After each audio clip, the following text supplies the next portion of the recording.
لله فلا مولى لنا إلا أحب الله جل علاه ومن حبي له أخشى. Belief in God is logical, reasonable. As people become more and more obsessed with materialism,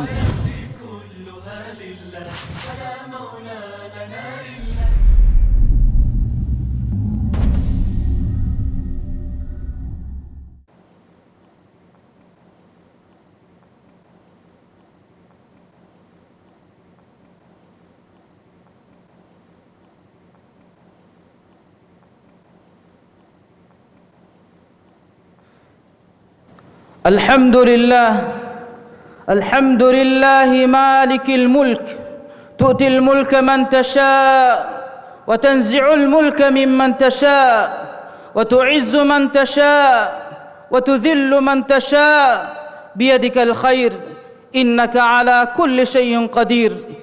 أشهد أن لا إله إلا الله وأشهد أن محمدًا عبده ورسوله بلغ الرسالة وأدى الأمانة ونصح الأمة وجاهد في الله حق جهاده وتركنا على المحجة البيضاء ليلها كنهارها لا يزيغ عنها إلا هالك. فصلوات ربي وسلامه عليه وعلى آله وأصحابه ومن تبعهم بإحسان إلى يوم المعاد. أما بعد، ದುರಾಗಾಟುಂ ಅಳ್ಗೊಂಡು ಮಂಗೆ ಅಡು ಅಸಮಂಗೆಂದವ ಅದು ಅಳ್ಗೊಂಡು ಮಂಗೆ ಮಂಜರು ಬಲ್ಲಮಂಗೆಂದವ ದಿವೆಹಿ ಇಸ್ಲಾಮಿ ಲೊಬ್ವೆತಿ ಅಖುನ್ನ ಉಖ್ತುಂ ಅದಿ ಎನೂಮೆಸ್ ಎಮ್ಮೆಹ ಮೆಹಮಾನು ಸೋರುಗೆಗೆ ಅಹುಲುವರಿಂಗೆ ಮತಿವೆರಿ ತಹಿಯನ್ ಸಲಾಮು ತಿ ಎಮ್ಮೆಹ ಅಹುಲುವರಿನ್ನ ಸಲಾಮ್ ಕುರಂ. ಅಸ್ಸಲಾಮು ಅಲೈಕುಂ ವರಹ್ಮತುಲ್ಲಾಹಿ ತಆಲಾ ವಬರಕಾತು. ಆದ್ me ಜಮಿಯತು ಸಲಫ್ಗೆ ಫರಾತು ಹಿಂಗ ದರುಸ್ತಕೆ ನುವತ ಜಲ್ಸಾತಕೆ ಜಮಿಯತು ಸಲಫಕಿ ಸತ್ತಾನ್ ಸತ್ತ ದಿವೆಹಿ ಸತ್ತಾನ್ ಸತ್ತ ಇಸ್ಲಾಮಿ ಮೀ ಕೌಮುಗ ಉಫಂವಿ ಮೀ ಕೌಮುಗ ತಅಸೀಸ್ ಕುರವುನು ದಿವೆಹಿ ಇಸ್ಲಾಮಿ ಜಮಿಯಾಯ್ ಮಿ ಜಮಿಯಾಗೆ ಫರಾತು ಅಳ್ಗೊಂಡು ಮೆಂಗ್ ಮಸಕ್ಕೆ ಕೊಫಾ ವಾನಿ ದಿವೆಹಿ ರಾಜ್ಯಗೆ ಲೊಬ್ವೆತಿ ರಯ್ಯಿತುನ್ನ ದತಿ ಉಂದಗೂತಕ ಎಕುಗ ಎಬෑಮಿ ಹುನ್ನ ಮಿನಿಮಂ ಕಮಾಯಕು ಎಬෑಮಿ ಹುಂ ಎದೀನಕ ಮೀಗೆ ಅಸತೆಗ ಹಾರು ಕುರಿಸುರೆ ನಿಸ್ಬೆವ್ವಾ ಇಸ್ಲಾಂ ದೀನುಗೆ ಮಾಲೂಮಾತು ಹೋದುಮ ದತಿಫಾವಿ ಹಿಂದುಗ ಜಮಿಯತು ಸಲಫ ನೇವಾಲುಮ್ಗೆ ಫುರ್ಸತ್ ಲಿಬುನು ಹಿಂದುಗ ಏಕಮ ಮಗು ಫಹಿ ಕೊದ್ದಿನುಮ ಎಹೆಂಕಮುಂ ದಿವೆಹಿ ರಾಜ್ಯಗೆ ಲೊಬ್ವೆತಿ ರಯ್ಯಿತುನ್ನ ಎಫೋರ ಫಶುಂ ವರ ಕ್ಯಾರಿಂಗ್ ಇಸ್ಲಾಂ ದೀನುಗೆ ಮಾಲೂಮಾತು ಫೋರ್ ಕೊದ್ದಿನು ಮಟ್ಟಕ ಅಳ್ಗೊಂಡು ಮೆಂಗ್ ಮಸಕ್ಕೆ ಕುರಮುಂ ಆಸ್ಫವಾನ್ ಮಿ ಜಮಿಯಾಕಿ ತೆದೆಮ್ಮೆ ಹಮ ಸೀದಾ ಮದ್ ದಿವೆಹಿ ಬಹುಂ ದಿವೆಹಿಂ ವಾಹಕ ದಕ್ಕಾ ಉಳೆ ಬಹುಂ ದಿವೆಹಿ ಮಿ ಗೌಮುಗೆ ಇಲುಂ ವೆರಿ ಮೆದುವೆರಿಕೋ ತಿಯಬೇಫುನ್ನ ಹಮೆಯಂ ಇಸ್ಲಾಂ ದೀನುಗೆ ಮಾಲೂಮಾತು ಗೆನೆಸ್ತಿನು ಮಟ್ಟಕ ಉಫೆದುನು ಜಮಿಯಾಯ್ ಎಹನಮಸ್ ಲೊಬ್ವೆತಿ ಅಖುನ್ನ ಉಖ್ತುನ್ನೆ ಮಿ ದಿವೆಹಿ ರಾಜ್ಯಕಿ ಮೀಗೆ ಕುರಿಗ ಅಳ್ಗೊಂಡು ಮೆಂಗೆ ಕಾಬ ಫ್ಯಾಂಗೆ ಜಮಾನುಗ ಒಯ್ಫದ ದಿವೆಹಿ ರಾಜ್ಯ ನೂಕಂ ಅಳ್ಗೊಂಡು ಮೆಂಗ್ ಕಬೂಲ್ ಕುರಂಜೆ ಖಾಸ ಗೊತೆಗ್ಗ ದಿವೆಹಿ ರಾಜ್ಯಗ ಮಸಕ್ಕೆ ಕುರಮುಂದ ಉಳೆ ಮುಂದ ಅಸ್ತು ದಿವೆಹಿ ಬಸ್ ನುದನ್ನ ಎತಂ ಅಖುನ್ನಕ ಉಖ್ತುನ್ನ ವೆಸ್ ಉಳೆ ಮುಂದೆ ಏಗೆ ಇತುರುಂ ಇಸ್ಲಾಂ ದೀನಂ ಮಾ ಬೀರಟ್ಟೆಹಿ ದುರು ಬಯ ಮೀಹುಂ ವೆಸ್ ದಿವೆಹಿ ಬಸ್ ನುದನ್ನ ಮೀಹುಂ ದಿವೆಹಿ ರಾಜ್ಯಗ ಉಳೆ ಮುಂದೆ ಏಗೆ ಇತುರುಂ ಎವ್ರ ಸಾಫ್ ಗೊತಕ ಬುಣಾನಮ ದಿವೆಹಿ ರಾಜ್ಯಗ ತಂಕೊಳೆ ಯೂರೋಪ್ ವೆಲಾಗೆಂ ಉಳೆ ದಿವೆಹಿಂ ಇಸ್ಲಾಂ ದೀನುಗೆ ಫಿಕುರ ಖಿಯಾಲ ತಂಕೊಳೆ ದುರುಗ ಉಳೆ ದಿವೆಹಿಂ ವರಂ ಇಂಗಿರೇಸ್ ವೆಗೆಂ ವೆಸ್ ಉಳೆ ನತೀಜಾಯ ಗೊತುಂ ಅಳ್ಗೊಂಡು ಮೆನ್ನ ಎಮ್ಮೆ ರಂಗಳು ವಿಷ್ಣುಮೆಕ್ಕಮ ಫೆನುನು ಮಿಫದ ದರುಸ್ತಕ್ಕೆ ವೆಸ್ ಬೇವುಂ ಅಹರೆಗೆ ತೆರೆಗ ಕೊಮ್ಮೆ ವೆಸ್ ಒಗುತುಕೊಳೆ ಹುಸ್ಕೊಲ್ಲಾಗೆ ಎಹೆಂ ವೀಮ ಮಿಫದ ಜಲ್ಸಾತವಗೆ ಹುರಿಹಾ ವಾಹಕತಕಿ ಅಳ್ಗೊಂಡು ಮೆಂಗ್ ದಿವೆಹಿನ್ನ ಅಳ್ಗೊಂಡು ಮೆಂಗೆ ಸೀದಾ ದಿವೆಹಿ ಬಹುಂ ಇವಿಗಿಂದ ನೋತ ಒಳಂ ಫಿಲಾ ಎಚ್ಚಿಕಮುಗ ನೂಮಕಿ hama emme ekashigen wa gote ehnamas algon mitanuga tafat maqsad takin eboy ekkamaki algon menge tereng aamukon heokantataka gaen heo bastan adohamunda mihunna khilafa heo kama duruga ule tankole kuriga bunigota zamani velagen modern velagen ule bayen akhunna ukhtunna islam dinuge message for ko dinumuga oyen emme rangalo e wasilataki mi international bus nuwata duniyege emme mashhur mihar emme mashhur bahun wahaka dakkawa taqrir kurwa befulun gennawagen mi bahun mi dawat for ko dinum kamuga fennati mi fada jalsa takewes algon men bawani egi turum algon men hama ko dem benum ve hame kan islam dinaki mi dive rajye ekani khasawi note mi dive rajye ga ta'lim gani tibi shehun ekani edine gawa ka dakka dine nunka adi hame hemme arabi karaga arabinna ekani khasifa wa dine nunka islam dinaki am wegen wa mul insaniyata bawale bun dine kama edinuge da'wata edina goala mihunnaki emme mi zamanuga mashhur wefawa ingiresi bahum wes da'watu devwa e gawm toga diriuluwa e gawm takan ufan e gawm toga ahulwarin wes tibikan e gotun algon menge mi darustoga wes waqatakum medani europe ge mashhur gawm takun wadagen tibbewi bebe fulu eya akuga algon menge mi divehi rajye ki satta islami gawmaka wi hinduga mi divehi rajye ge bimaki islami bodati ilum werindan islam dinak goala da'in mahrum kurayfawa bimaka wumaki algon men ede goten nu ehem wima efada fursatake divehi bimuga ebebe fulunge fam puluta bihumuge fursatake wes algon men hoda den benumwe irada kurawiya duha kavre duhe divehi rajye ki muslim islami ummatan hulwa leve adi edinuge da'watu devwa tafatu ekeki bodati ilum merinna fursat libigenda gawmekamuga allah subhanahu wa ta'ala mi divehi rajye lawwash wima algon menge mi darustawga wara gina wagututan hedawegen da hindu amugo tegga media VTV na adi radio etolun algon menge mi jalsata live mun da eruga amu raitunge tereng hama gina adege bayaka malumatan emme rangal gotuga safno maki ekashigem wa kame ehen namas mi wes dawatuge wattare dawatuge gote ehen kamun algon men mi masake kuramum midani eya akuga algon men dannawalam beenum wani hamekani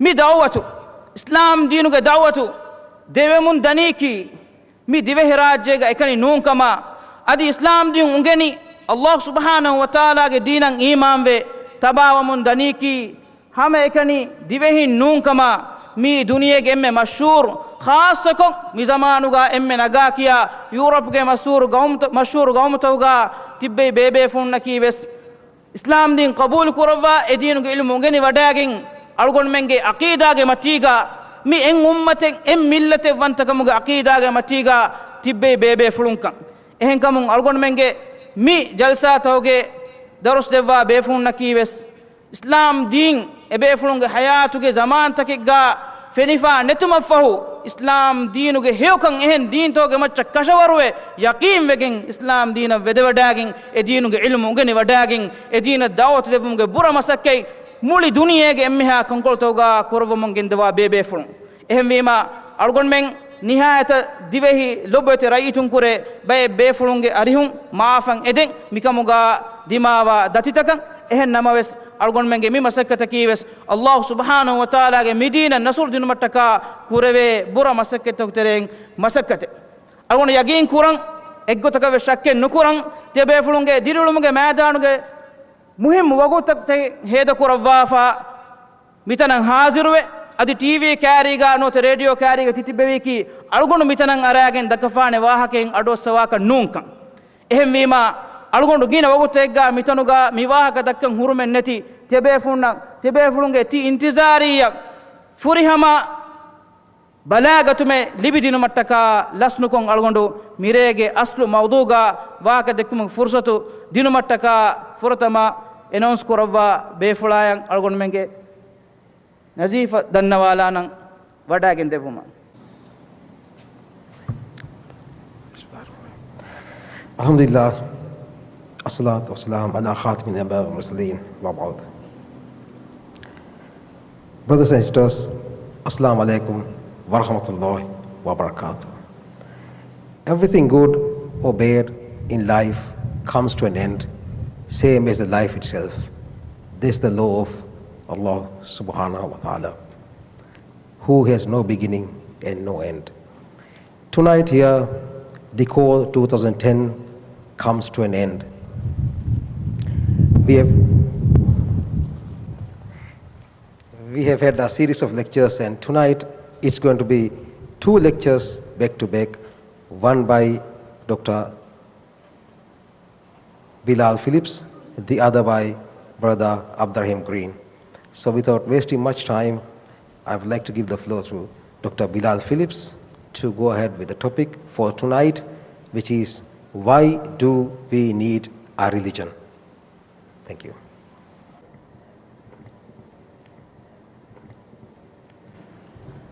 Alhamdulillah, wassalatu wassalam ala Rasulillah. All praise is due to Allah, and may Allah's peace and blessings be on the last messenger of Allah. The topic, why do we need a religion, is asked by 3 groups of people, each one for different reasons. But they share a common solution.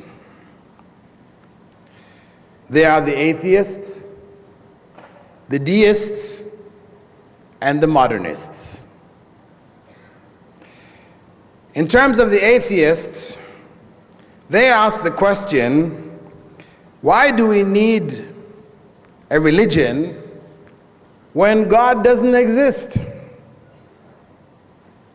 Religion is man-made.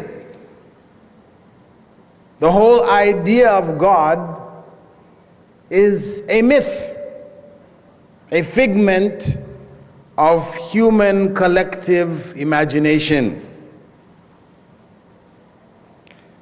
However, when you look at the essence of their thinking, their beliefs, their understanding, we see that actually they are pagans. Pagans. And that they do have a God, and they do have a religion. How is that? Well, the main atheist God is matter in motion. Matter in motion. This is a definition which has been given by the materialists to explain how we are here without a beginning. So for them, matter is eternal. Not just matter, but matter in motion. Why do they add in motion? Because if it's just matter, you would still have to ask the question, who set it in motion? So to avoid this whole issue and the question of who started the ball rolling, things moving, they define the origin of everything as matter in motion. So matter in motion is the God of the atheists. Matter in motion explains everything. Matter in motion is a God that they can touch, they can smell, they can taste, they can hear. It is a material God. And that's why we say they are pagans. they have taken the attributes of God, having no beginning, and given it to matter. So, they have only made matter their God, the main God. Then they have minor gods or goddesses. The minor gods are the gods of good luck and bad luck. How is that? Well, if you ask the atheist, why do things happen in his or her life? How do you explain this? How do you explain that? How do you explain that you and your friend came from the same background, went to the same schools, graduated at the same time, but you are a successful businessman and he is a failure? How do you explain all of that? The answer is, my good luck, his bad luck. And so on and so forth through the whole of life. Everything is good luck, bad luck. Good luck, bad luck. So good luck and bad luck is controlling all that's going on in life. So again, the attributes of God, which is that He controls all that goes on in the world, they have given it to this blind force they call good luck and bad luck. In ancient times, the name which was used was fortune. So they used good fortune and bad fortune. And the term fortune actually is derived from the Roman goddess of good and bad luck. Her name was Fortuna. Not tuna, but Fortuna. Okay? She was the goddess of good and bad luck. So the ancient Romans used to sacrifice at her feet, used to worship her, seeking good luck or good fortune and to avoid bad luck and bad fortune. So, we say, you atheists who say, why do we need a religion? You have a God. In fact, you have gods. And you do have a religion. What is your religion? Your religion is secular democracy. That's your religion.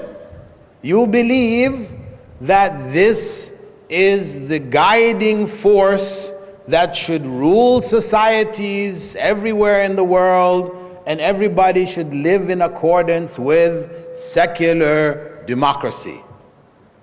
So that is your religion. You have derived it, but nonetheless, it is your religion. If we go on to the deists,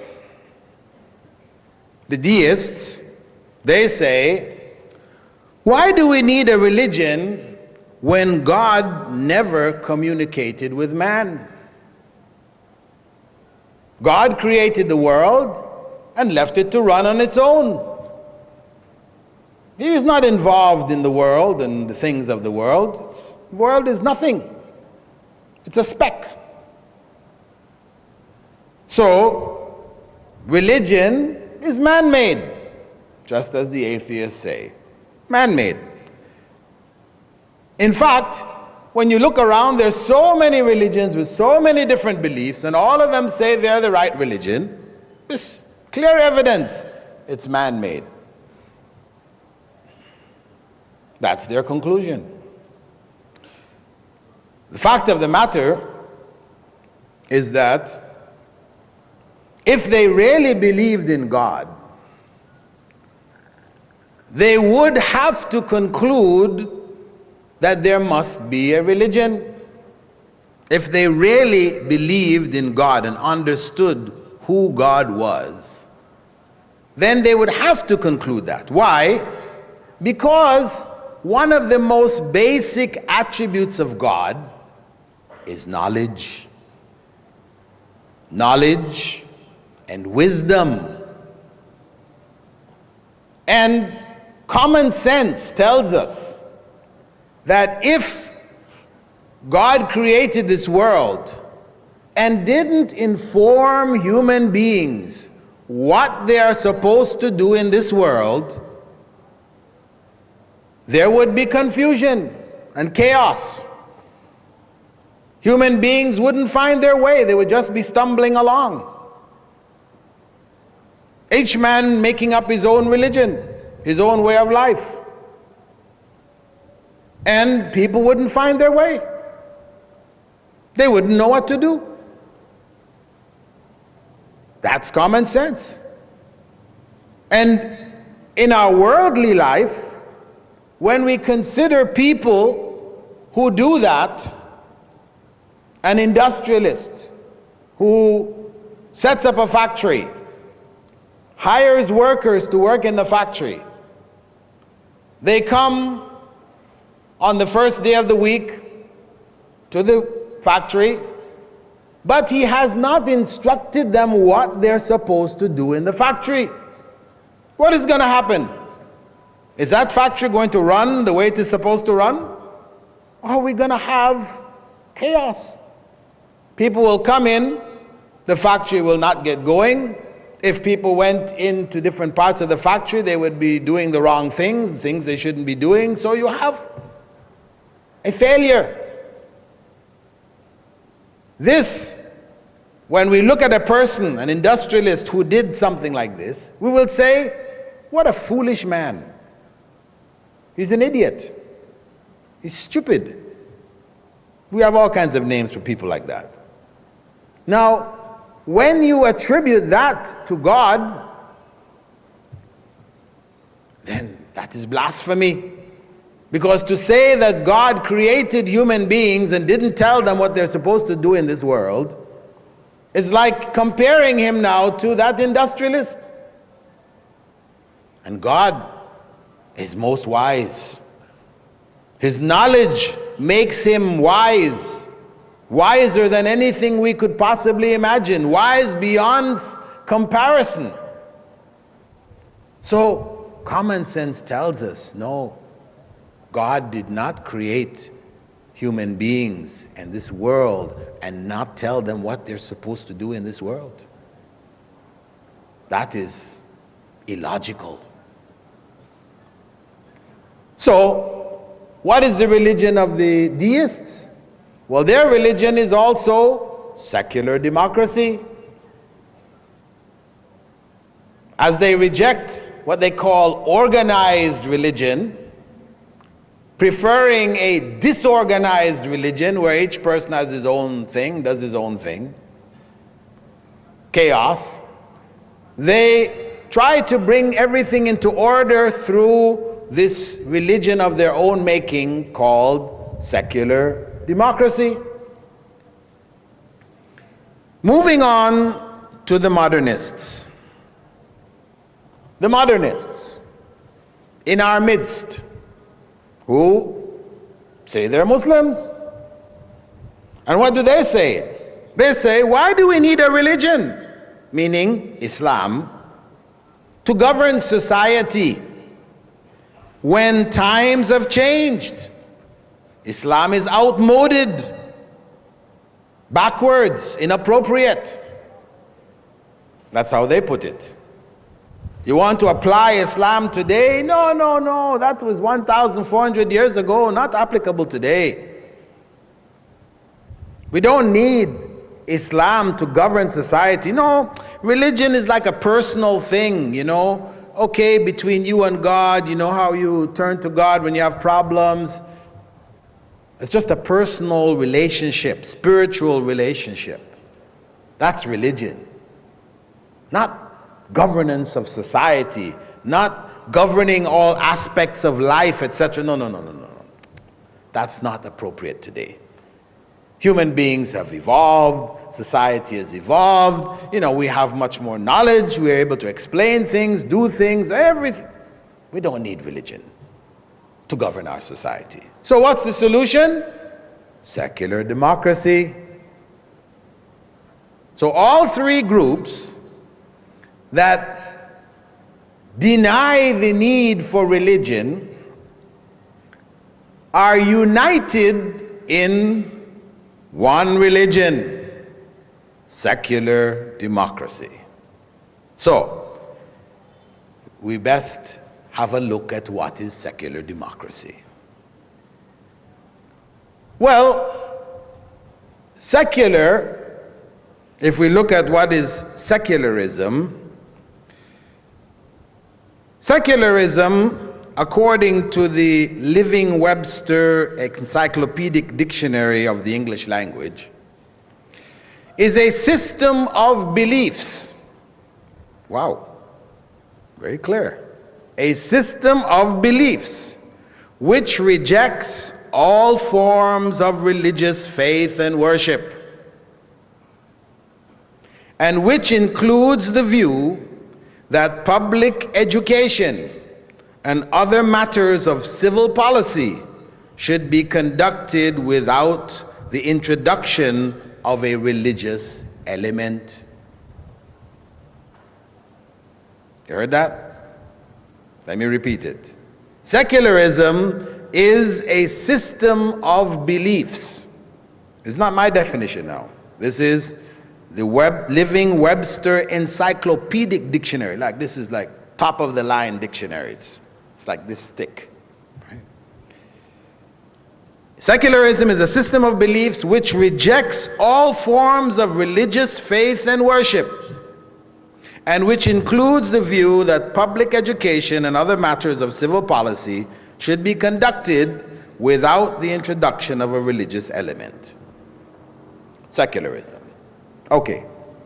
So, if we remove religion from the picture, because who needs a religion anyway, right?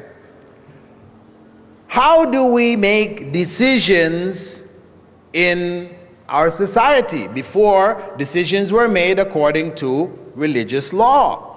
The laws of Moses, the law of Islam, Sharia. This was the basis for the legal system, defining for us good and evil. So, how do we do it now? Well, they say democracy. This is the instrument by which the secularists govern society. The theory, the belief is secularism. And how do you govern society based on that belief? Through democracy. So, what is democracy? According to the Collier's Encyclopedia, volume 8, 77, page 77, democracy is based on three main principles: equality, rational empiricism, and discussion and consent. Equality, rational empiricism, and discussion and consent. Okay.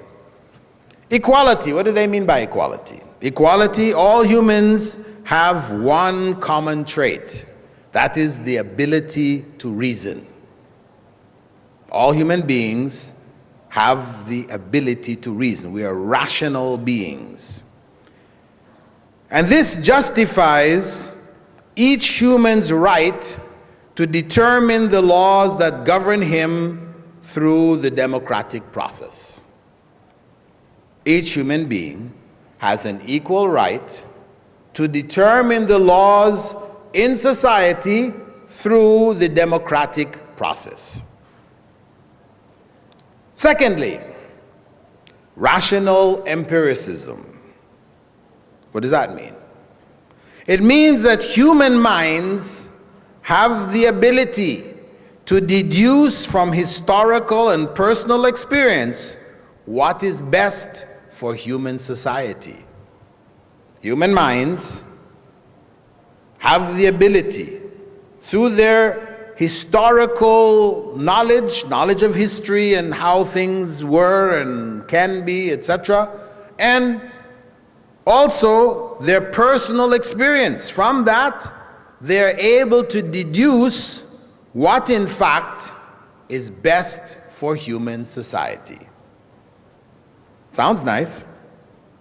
However, when we read the American Constitution, written up in 1787 by the most enlightened minds of America after the Revolution, they wrote in Article 1, Section 2, known as the 3/5 Compromise, that a black man, like you and I, are equivalent to 3/5 of a white man. This is the American Constitution. The most enlightened minds, using their ability to deduce from historical and personal experience what is best for human society. That's what they concluded. That a black man is equal to 3/5 of a white man. How they got to 3/5, God only knows. But that's what it says. Till this day, you can go to Washington and go and read the American Constitution, and there it is. Article 1, Section 2. Of course, it's been amended. And today, to make that kind of a statement publicly, you would be labeled a racist. All kinds of statements would be said about you.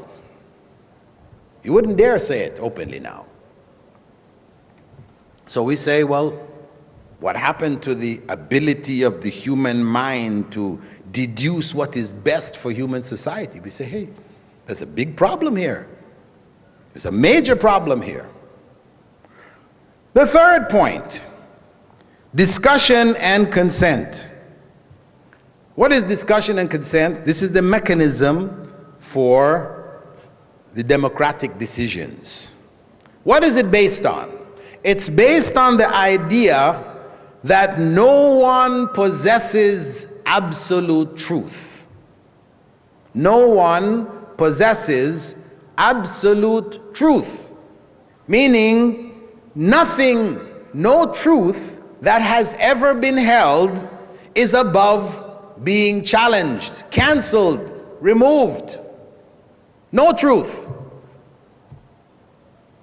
So, after that, we have a majority vote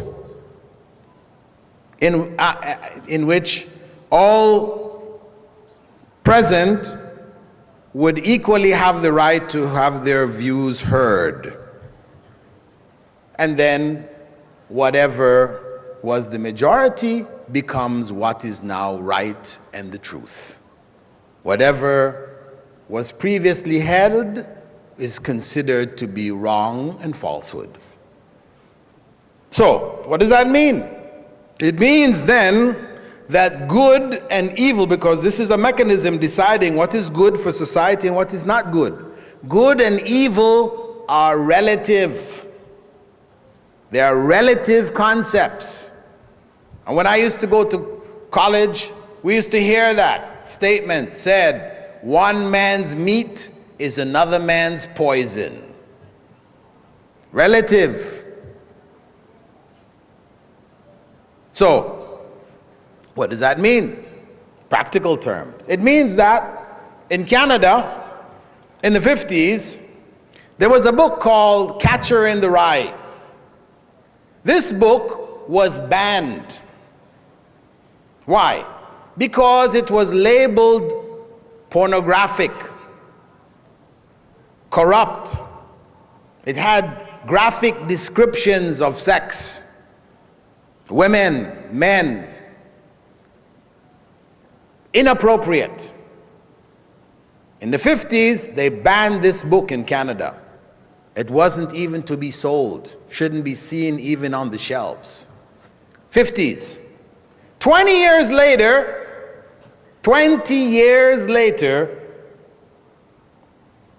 it became, in Canada, required reading for every high school student.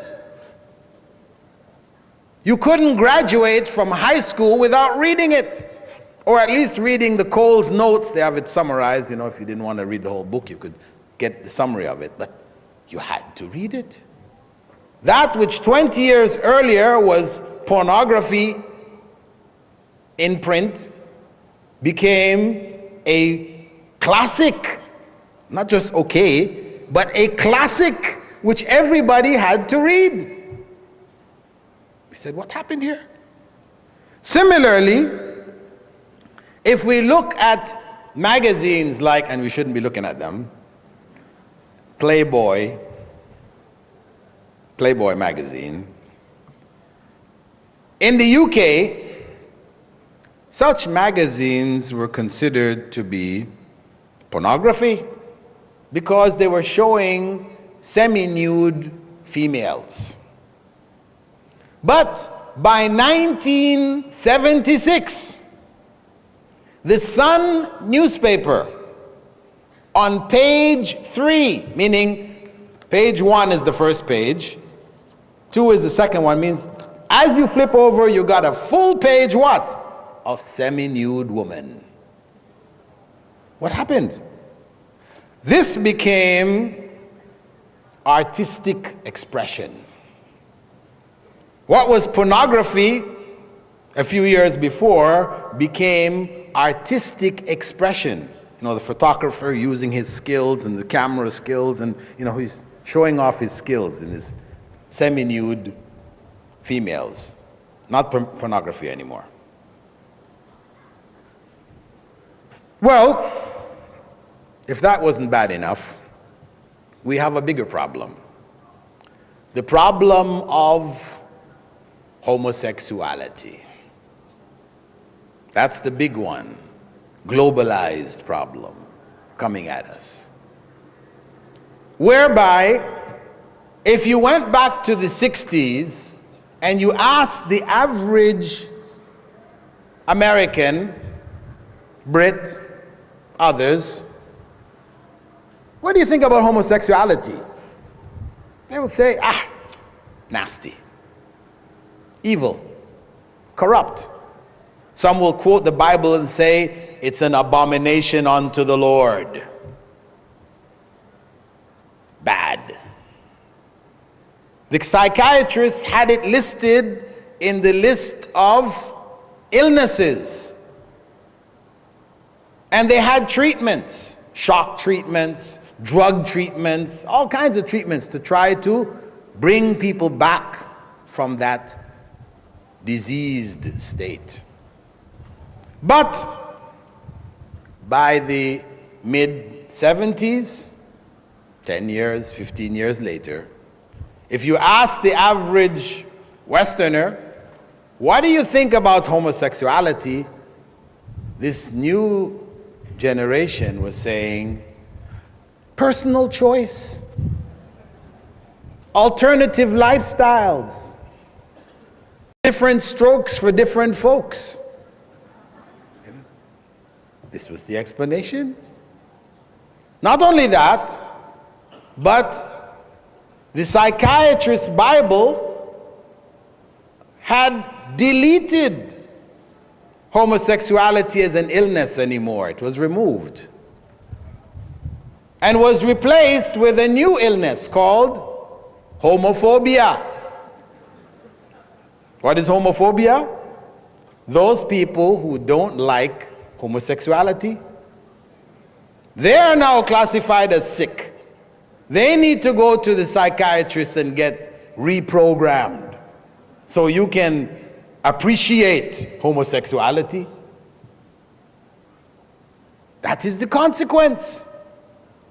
The consequence where morality has no foundation. So, The law is, according to the democratic process, that what takes place between adults who are consenting, the government has no right to interfere with. You've removed religion from the books, so therefore, fornication, adults, their business, don't get involved. Adultery, adults, don't get involved. Homosexuality, adults, it's okay.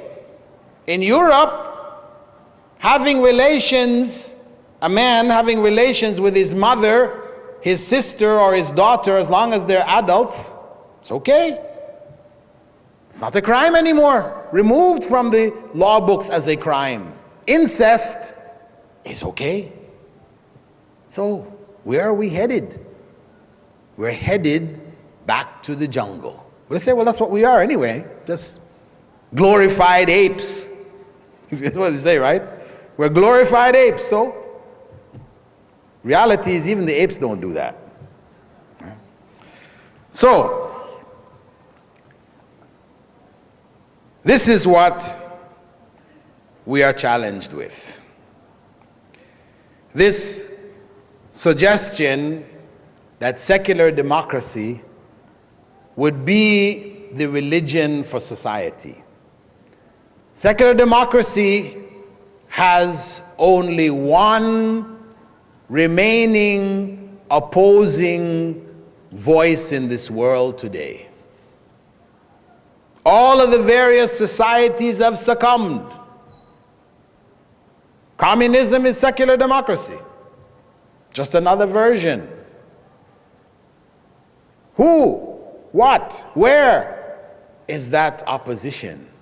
It is Islam, Sharia, the law of God.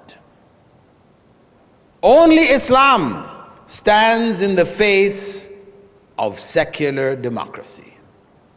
Islam says that human beings do not have the ability to arrive at what is right for them as a society in all cases. Some cases, yeah, we can arrive at what is right. We see accidents happening in a certain part of the city, the roads, we say, okay, we need a traffic light here. Or we need a roundabout. We can arrive at that. Common sense, we can put that in place. Well, it's not that we're incapable, we can. But in all aspects, no. The American Constitution is clear proof we are not able. Also, the Sharia says that the laws of God from the Quran and the Sunnah, these are immutable laws. These are fixed laws which can never be changed, cannot be challenged. They are for all times and all places and all people who would accept them. That's what the Sharia says. So, Sharia is in clear opposition to secular democracy. And that's why the forces that are behind secular democracy in the world today are very vigilant, are very keen to stop the development of Islam in any corner of the world. Even here in the Maldives, only 300,000 plus people, but those forces are vigilant. They are watching carefully, and they are prodding and pushing elements to try to overthrow the constitution of the country. The constitution of the Maldives, which says that it would be ruled by Quran and Sunnah. Make no mistakes about this. This is where we are faced in the future with a continued struggle. So it is essential for Muslims to be educated, to know what Islam is, to understand the struggle that faces us, so we will not be deluded by slick and sly words which are used, sugarcoating things to make it appear good when there is a hidden agenda to undermine Islam in the Maldives. And those forces see an awakening.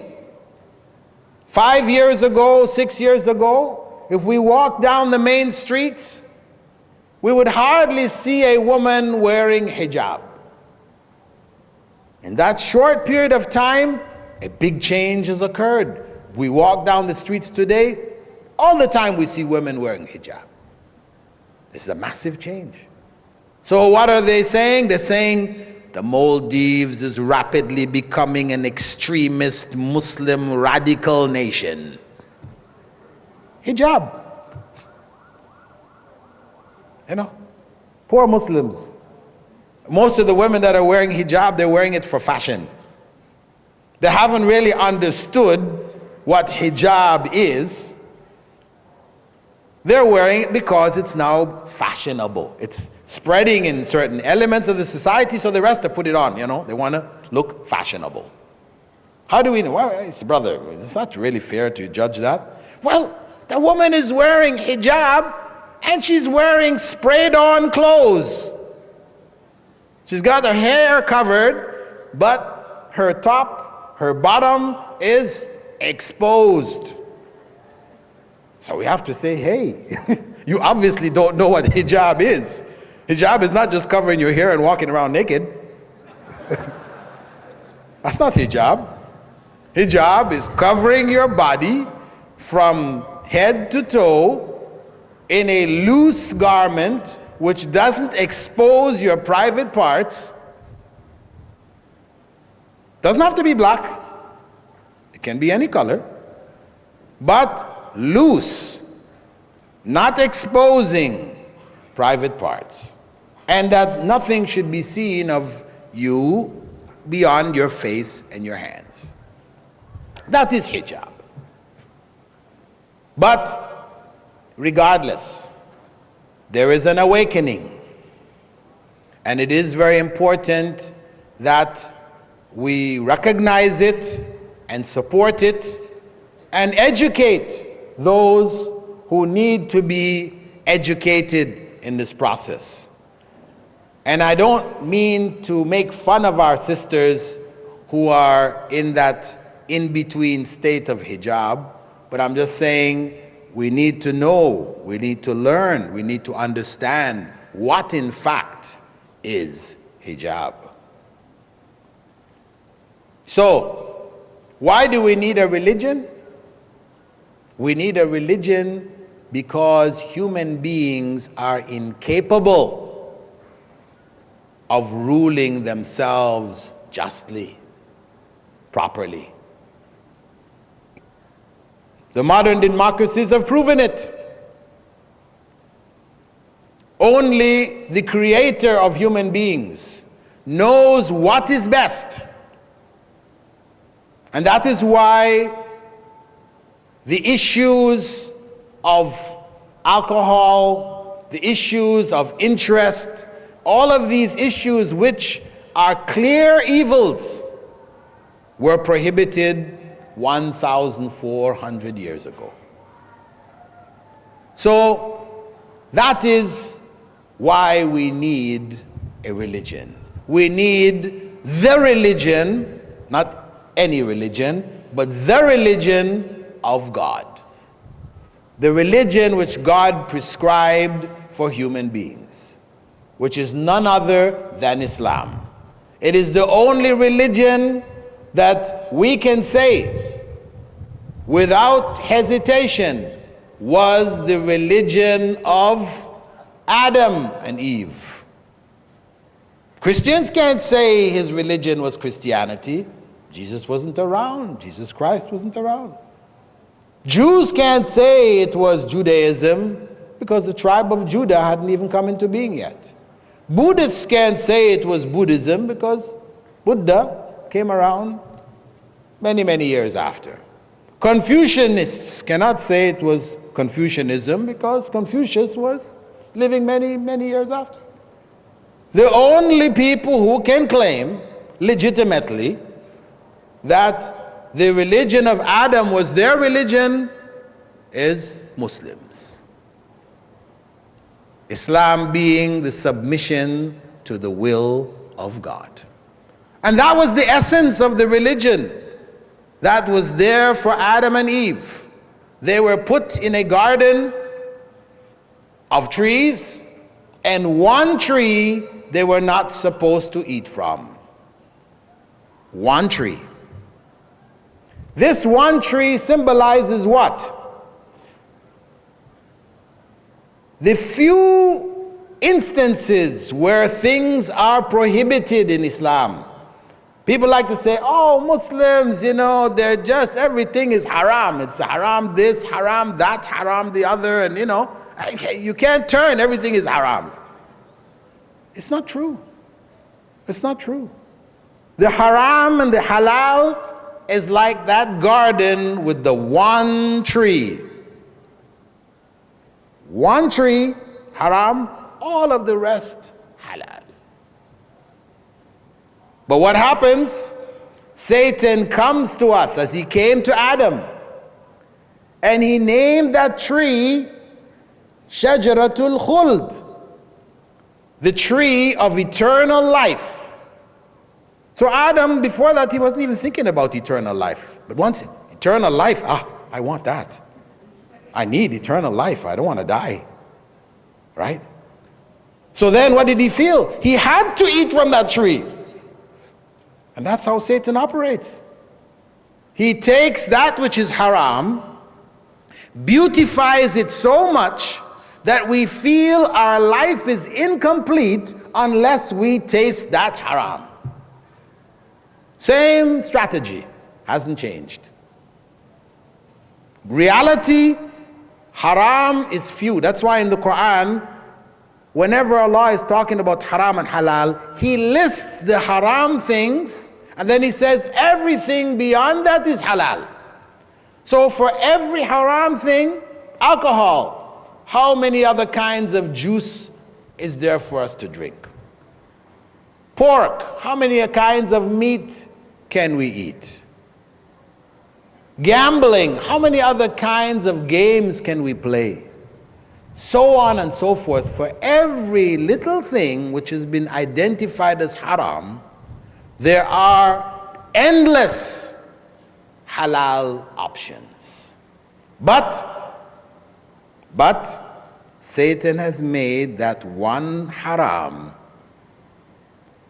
something so attractive that our desires feel and make us feel we cannot live without this. That is his methodology. So, let us be sure, have no doubt, that the haram in Islam is few. The halal is many. And whatever Allah has designated as haram is because there is harm in it. And whatever He has designated as halal, it's because there is good in it. Now, the good and the evil, or the good and the bad, are not absolute in the sense that what may be defined as evil, harmful, may have good elements to it. So, alcohol has a good element. People who grow the grapes, they make money. Those who produce the alcohol, they make money. Those who sell the alcohol make money. People are benefiting. But the harm that comes to the society far outweighs the good. So when the French doctors tell us, and France has the highest incidence of babies born intoxicated. France have the highest incidence of any nation on the face of this earth of babies born in a state of intoxication, meaning their parents are drinking so much alcohol, the woman even, who's giving birth, she's drinking enough alcohol that the baby is born drunk. Highest incidence in the world. So the French doctors say, if you drink half a glass of wine, it has been shown statistically to reduce the chances of heart attack. Sounds like a good thing. But reality is that if we compare the good in that half a glass of wine with the evil that comes from alcohol's consumption in the society, we say, hey, we can do without that reduction in heart attack. We can do without it. That is reality. And so on and so forth. Whatever Allah has prohibited is because there is harm in it for us. Even the tree in paradise, and we don't get into what kind of tree it was. Some people say it was an apple. Other people say it was opium. No, we don't get into this. All we know is that that tree had harm in it. So Allah told Adam, don't eat from it, Adam and Eve. That's it. And whatever Allah has commanded us to do is good for us, even if there may be some elements of harm in it. And Allah knows best. And that's why we need a religion. The religion, Islam. Barakallahu feekum. Assalamu alaikum wa rahmatullahi wa barakatuh.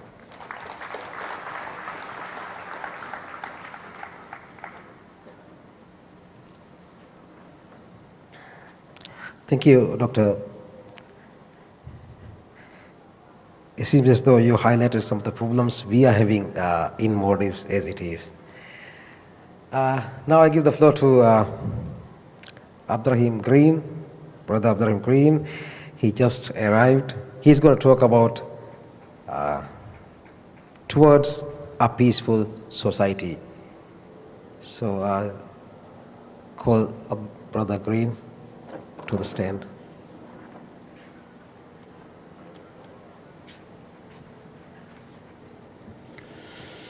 الحمد لله نحمده ونستعينه ونستغفره ونعوذ بالله من شرور أنفسنا ومن سيئات أعمالنا من يهده الله فلا مضل له وما يضلل فلا هادي له وأشهد أن لا إله إلا الله وحده لا شريك له وأشهد أن محمدا عبده ورسوله وبعد. We begin by praising Allah, we praise Him, we seek His help and we ask for His forgiveness.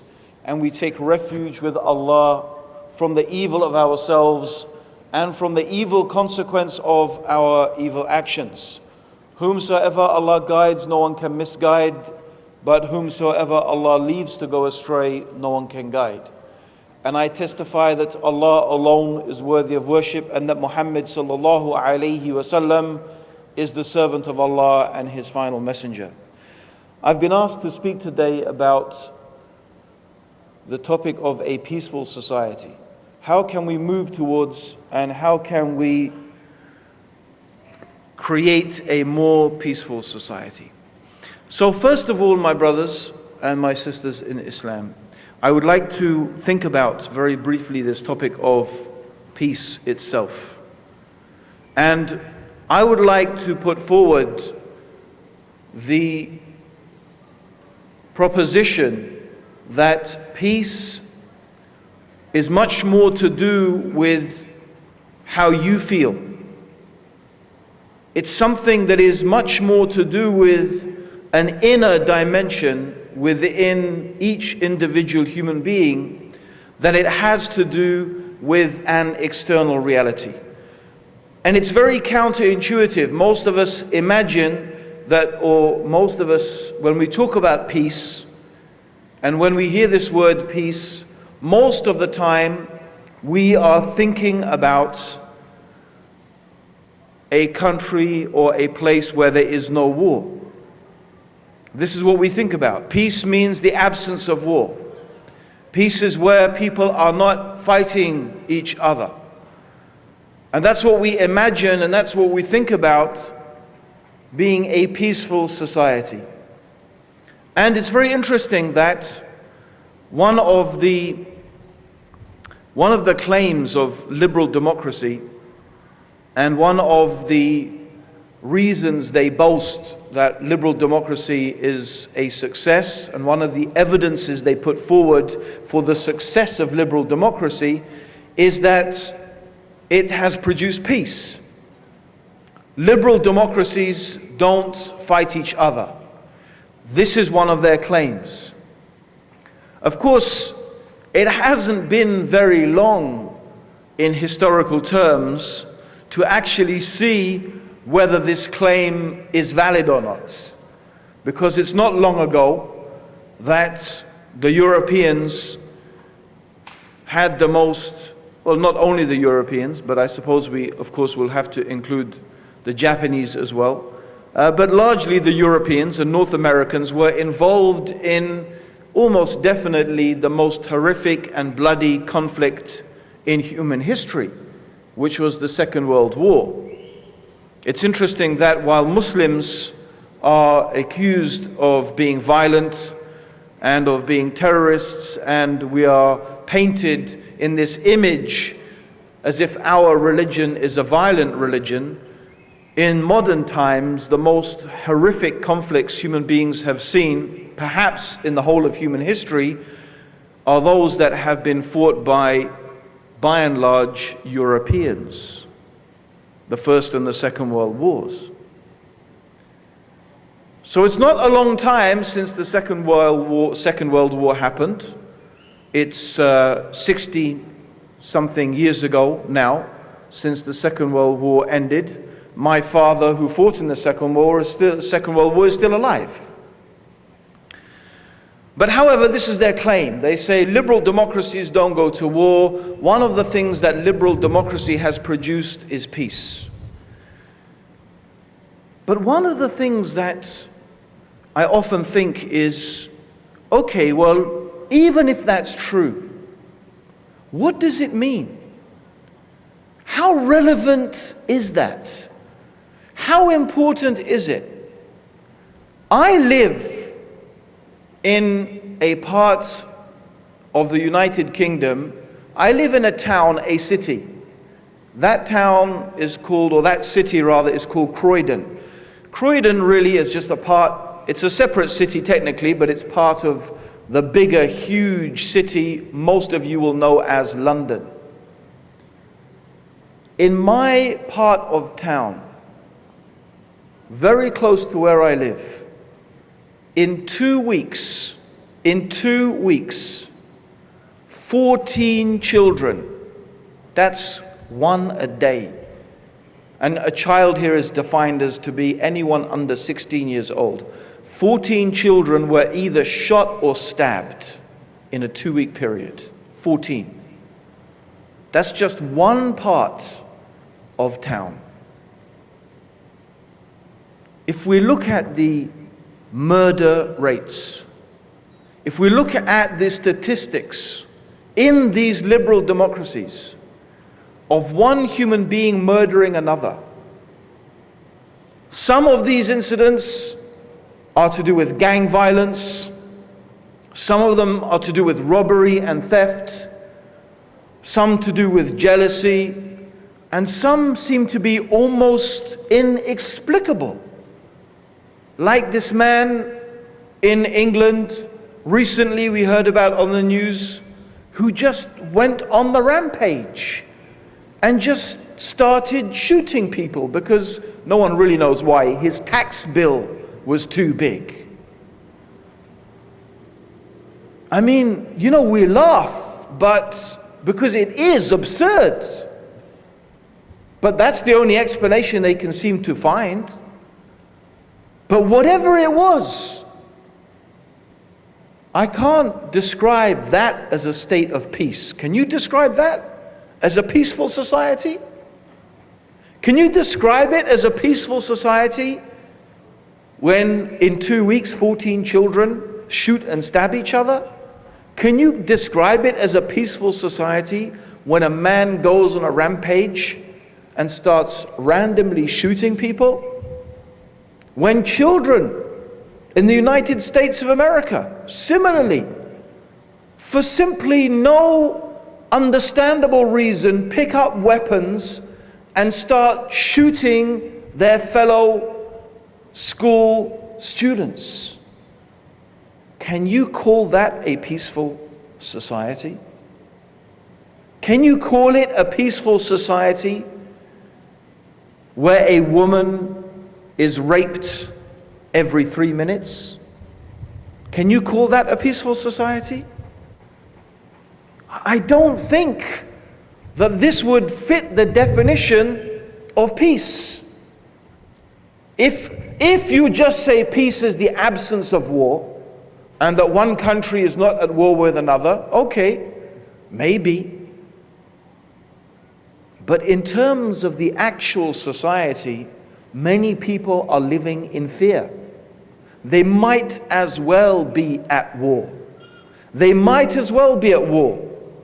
Because the fear, the trepidation, the worry, the concern that people have in these societies for themselves, for their wives, for their daughters, for their children, is hardly reflective of peace. And what this points to is that in reality we have to look at peace fundamentally and primarily as being an inner condition. It's something that takes place inside ourselves. And if we as individuals do not feel at peace, if our hearts are not at rest, if our minds are not satisfied, and we are not people of understanding, and we are not fulfilled internally, then we're not at peace. And so, my dear brothers and sisters, it is this inner dimension that is so fundamental. And this is what really makes the difference between our society and their societies. You know, mashallah, just before I came on, Sheikh Bilal, Dr. Bilal Phillips was talking about Shaitan and the eternal tree and how he made this so tempting to Adam. And I can't help except think about how this history, I don't want to call it a story, it's history, it's something that really happened. It's part of our history as human beings.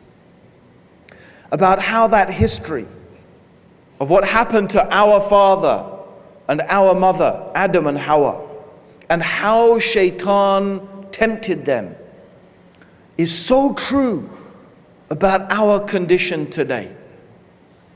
Because really, what is it that we want? What is it that you want, my brothers and sisters? Do you really, is the most important thing to you really, is it money? Do you really think that money is going to make you happy? Do you really think that material well-being is the key to true happiness? Do you really think that is what is going to bring peace in your lives? You know, my brothers and sisters, there are people who they work the whole year very hard. They work the whole year very hard just to be able to come and spend 1 week in your country. Yeah, think about that. They work so hard.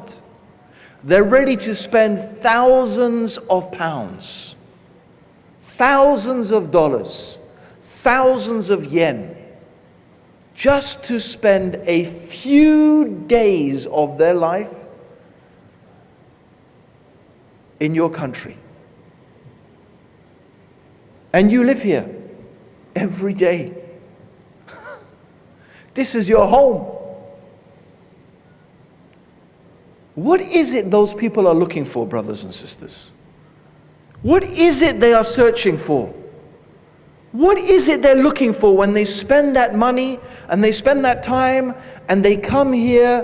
What do you think it is that they are looking for? Is it just a nice room to be looked after, to be cared for? No, it's something much deeper they are searching for. Something much more fundamental.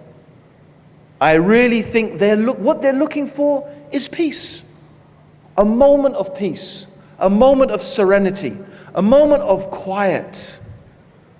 A time when they can relax and get away from the worries and the problems and the chaos and yes, even the dangers of the world in which they live. And where do they choose to come? They choose to come here, to a Muslim land. They choose to come here, to this place. Then why do I get the feeling that somehow it's very strange, someone is trying to convince you that you have to try and be like those people. You have to try and be like those people. Does that really make any logical sense? Those people spend their money to come here to relax, and someone is trying to persuade you that you have to be like them. I mean, it reminds me of a story of this man. He comes to a fisherman. He says, "You know what? You're doing a very nice job here, fishing and catching all these fish. I think you know what you need to do is you need to borrow some money so you can build and you can have another boat and then you can catch more fish." So he goes, "Why?" He says, "Well, when you catch more fish, you can have more money and then you can employ someone else and you can buy another boat and catch even more fish." He said, "Why do I want to do that?" He said, "Well, then you can build up a fleet of fishing boats and then you can make lots of money. And when you've worked hard for 50 years, you can retire and just enjoy your life with your children without doing anything." He said, "But I'm doing that already. That's what I'm doing right now." Do you get the point? I mean, he wasn't convinced. This fisherman was wise. Why do I need to get another boat and get more money? And why? I do a little bit of fishing, I get by, I spend time with my family, I have a nice life, I'm fine. Why do I need to run after this and run after that and get my dream job? Why? Why is it, brothers? Why is it, sisters? You feel that you have to achieve that. Please explain to me. Tell me why. What do you think you're going to get from it? Well, I'll tell you what you'll get from it. You'll get high blood pressure.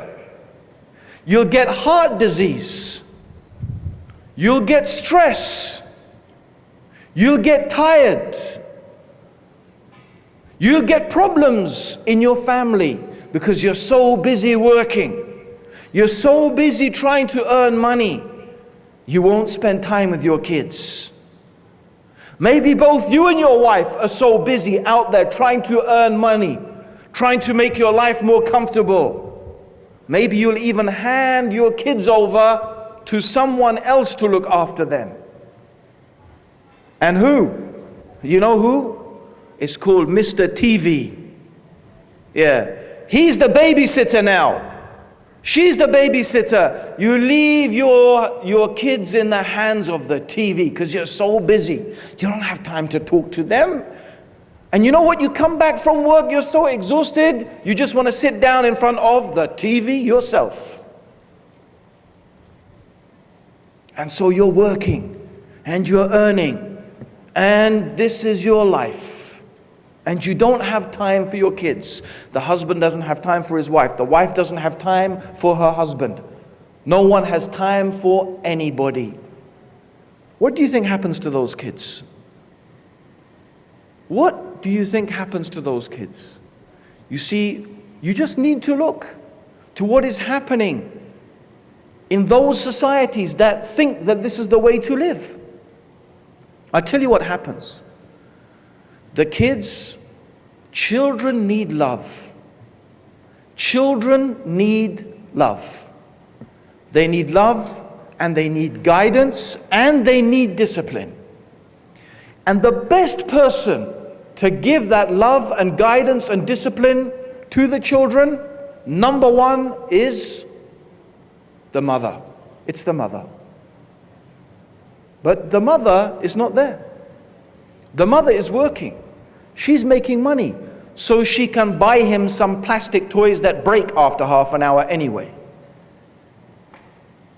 He doesn't need the plastic toys. No, that's not what he wants.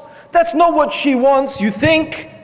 Yeah, because you know what? You've left them in front of the TV when you're out working. You left them in front of the TV and the TV was going, well, the kids playing around with plastic toys and having so much fun. And you heard my talk the other day.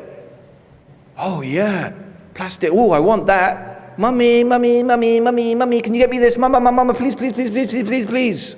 Daddy, please, please, please, please. They teach, actually the TV teaches the kids how to nag their parents until they get what they want. Please, please, just one mobile phone and one Nintendo, one PS2, please, please, please, until eventually they give in. Costs a lot of money, have to work harder for that.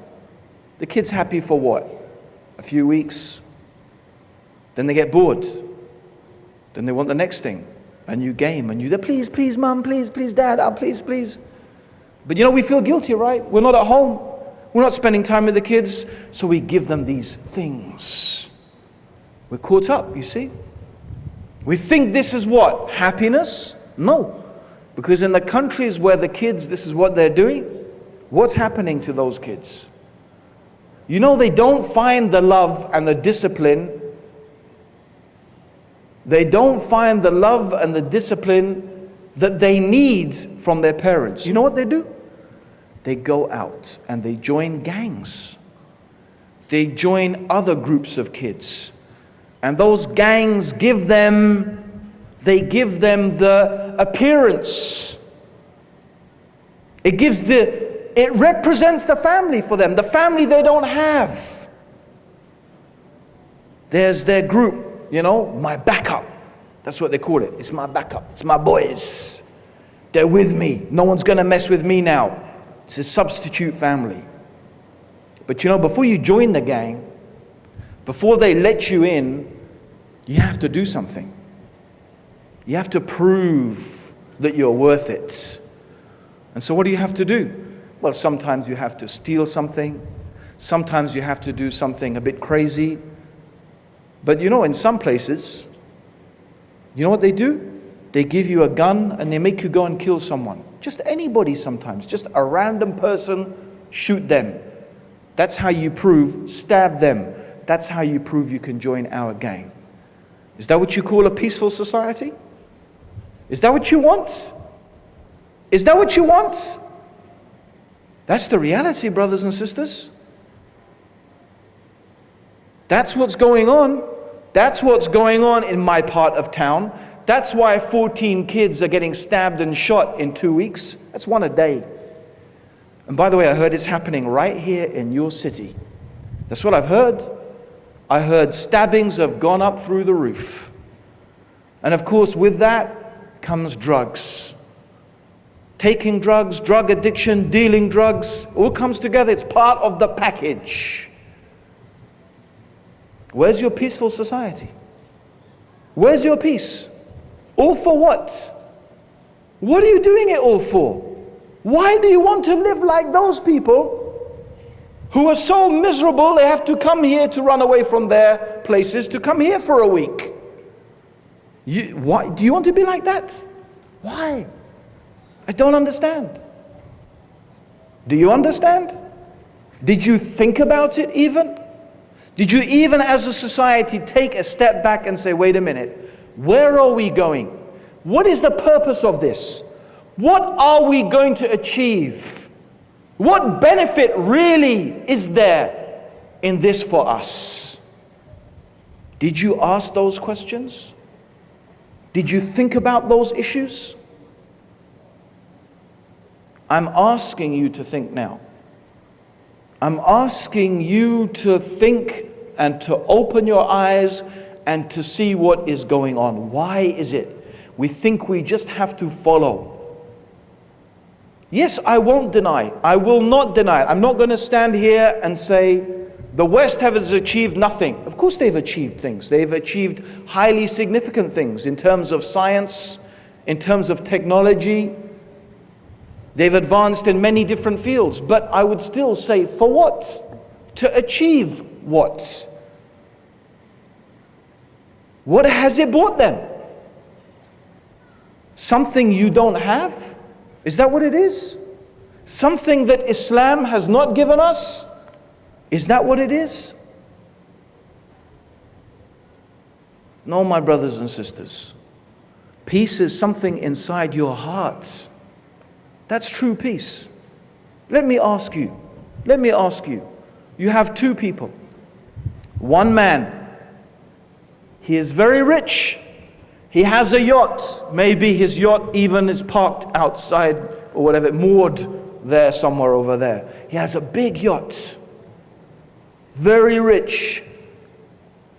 Billions of dollars. But he's miserable. He's miserable.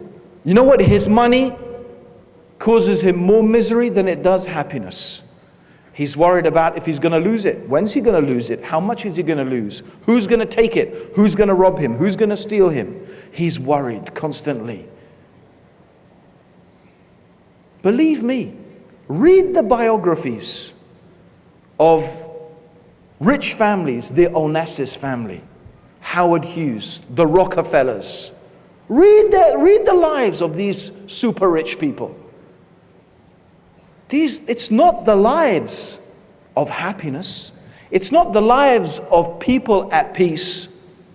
No, you find that these people often have so many problems. If I said to you, you can be as rich as them, but you have to have their problems as well. Believe me, you would say, keep your money and keep your problems. You'd say it.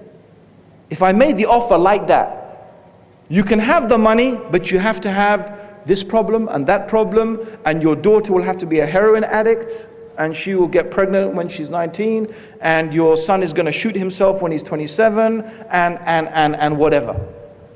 And you will have heart disease, and you will have this worry, and you will say, keep your money, keep it. I don't want the money, I don't want the problems. But why don't we think like that about everything else? Look at these people. If wealth equals happiness, why aren't they the most happy people? If wealth equals happy, why aren't they the happiest? But they're not. Because money doesn't make you happy. Not on its own, it doesn't. Happiness is something in... So let me ask you, you have this man who has lots of money and he's miserable. And you have another one. He has nothing. In fact, he lives in the streets. He doesn't even have a home. But he's really happy. He's content. He's truly at peace and he's truly happy. So which one is the rich one? Which of the two is really rich? Which one of the two has really succeeded? It's so obvious. The one who has happiness inside is the one who is truly rich. And this is what the Prophet ﷺ said. That true wealth is contentment. True wealth is contentment. So my brothers and sisters, how do we have a truly peaceful society. How? How can we achieve that? It's not difficult. Alhamdulillah, it's not difficult. Especially for us, because we have, as Sheikh Dr. Bilal has already explained, why we need religion. He's mentioned many of the benefits of religion. And not only religion in general, no, the religion, the true religion. So how practically, you see now, how practically do we achieve that? What steps do we need to take? How do we go about acquiring this true wealth which is contentment? Well, every disease has a cure. And if our disease is worldliness, meaning if our disease is that we have become infected by the love of this world and the things of this world, and that has overtaken us to the extent that we have given it more importance than our religion. Because Islam does not say you can't enjoy that which is halal. Yes, you can enjoy that which is halal and thank Allah and praise Allah, and inshallah Allah will give you more. If it is halal and it makes you thank Allah and it makes you praise Allah, it is good. But no, what is the issue when we are not any more satisfied to keep within the boundaries of what is halal? No, what if we have to now start going into the haram? We have to start disobeying Allah. That's an indication that you have become sick. Sick as an individual and sick as a society. You have become infected with a disease. And the disease is the love of the world and the love of the things of this world. So what's the cure? You know what's the cure, my brothers and sisters? The cure is to remember death. The cure is to remember the akhirah. The cure is to remind yourself how short your life is on this earth. How long are you here, my brothers and sisters? How long? Most of us, the average age of this ummah will be 60 to 65. That's the average age. We may last a bit longer, but you know what? However long your life is, even if you live to 90 or 100, the life is short. On the day of judgment, on the day when Allah subhanahu wa ta'ala, He will recreate you and He will recreate me, our flesh and our bones, and we will be naked, and we will be barefoot, and we will be uncircumcised, and the sun will be brought close, and we will sweat, not like we're sweating today. No, we will sweat so much that some people will be to their ankles in sweat, some people to their knees in sweat, some people to their waists in sweat, and some people, they will be bridled with sweat. That is the day of judgment. That is the day of fear and terror and anguish. That is a day when a man will run from his wife, from his mother, from his children, from his relatives. We will run from each other. Mankind will be running like they are in a drunken riot. And it is a day when even the prophets, even the messengers, they will say, Nafsi, nafsi, myself, myself. Because the waiting on the day of judgment will be unbearable. We will wait in the sun, sweating for the judgment to begin. And people will go to the prophets, first to Adam. Oh Adam, you are the father of mankind. You are the first of the human beings. Ask your Lord to begin the judgment. And he will say, Nafsi, nafsi, myself. Allah is angry today as He never was before and never will be again. I'm afraid for myself. I remember I ate from the tree. Why don't you go and ask Nuh? He was the first of God's messengers. So they will go and they will ask Nuh, and you know what he will say? Nafsi, nafsi, myself. I remember when I asked Allah about my son. You know the story? You know when Nuh asked Allah, his son is drowning, and Nuh says, oh Allah, you promised to save my family. He remembers that. He remembers this one after 950 years of da'wah, 950 years calling the people to La ilaha illallah. All that effort, all that struggling, all that patience, but the only thing he's remembering now is when he asked Allah about his son, and Allah said, he's not your son. And he remembers that. Nafsi, myself. Go and ask Ibrahim. He's the Khalil. The Khalil of Allah means the close friend of Allah. But Ibrahim will say, Nafsi, nafsi, myself.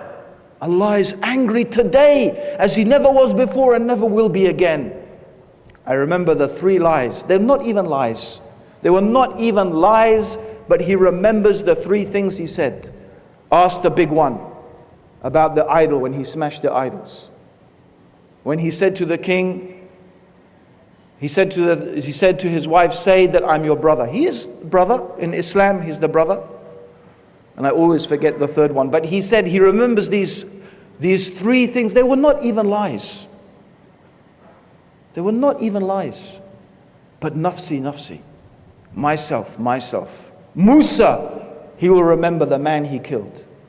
And Isa will say, go to Muhammad sallallahu alayhi wasallam. Only then. And Muhammad sallallahu alayhi wasallam, he will go and he will prostrate before the throne of Allah subhanahu wa ta'ala. And he will wait there as long as Allah wills him, and Allah will teach him a dua to make. And the Prophet will make sallallahu alayhi wasallam this dua. And this is when the judgment will begin.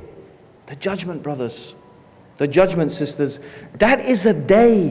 One day of 50,000 years. Can you imagine one day like 50,000 years?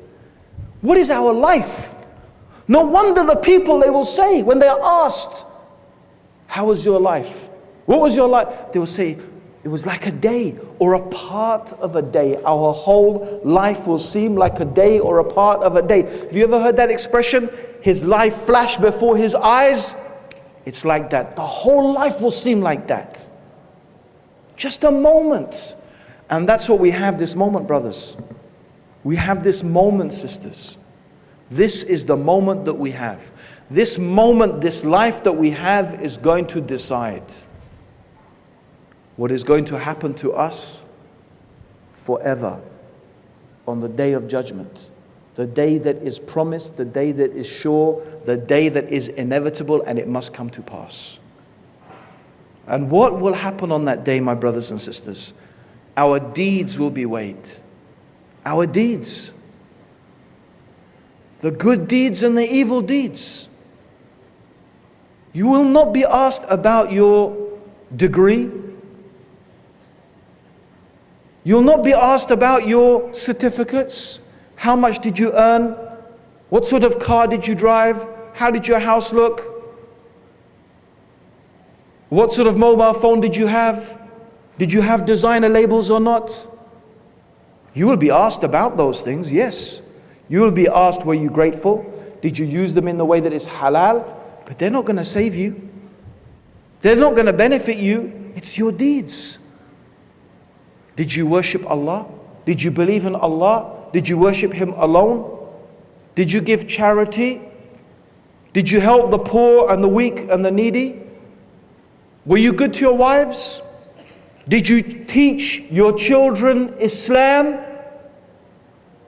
Did you bring them up upon La ilaha illallah Muhammad Rasulullah with understanding? This is what we will be asked about. These are the questions that Allah subhanahu wa ta'ala will put before us. These are the things that will be weighed in our scales of deeds, the good deeds and the evil deeds, my brothers and sisters. That is what Allah is going to weigh up for us. So let us think right now. What have you sent forward? What have you put forward for that day? What have you saved for that day? What have you put forward for that day?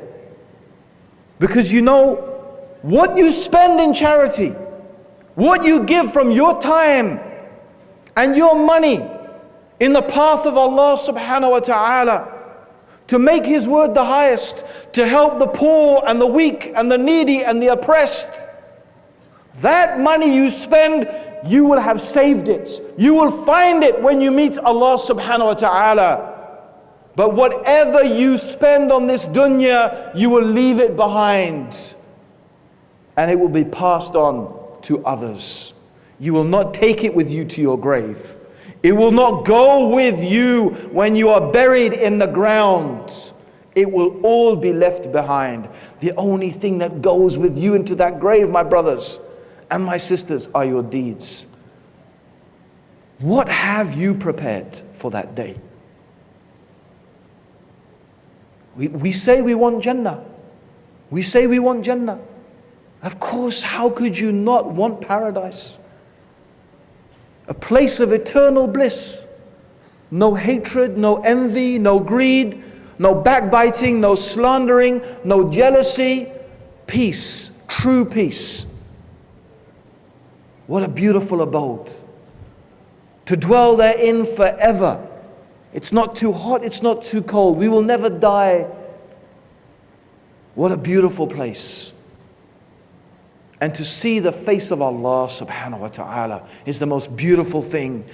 To be able to see the face of Allah. We say we want paradise, but what have we prepared for it? What have we prepared? What provision have we made? We say, yes, we believe in the hellfire. We don't want to go to hell. Then why do we do the deeds of the people of hellfire? Why do we not avoid those things that lead us to destruction? Do we really believe in it? Do we really know the reality of this fire, where Allah will burn the skin and recreate the skin and burn the skin so the people can taste its punishment? Where the least punishment in hellfire is when a man will wear 2 sandals of fire and his brain will boil and he will think that he has the worst punishment although he has the least. That is the reality, brothers. That is the reality, sisters. This life is a passing moment. So why are we fooled? Why are we taken by this world?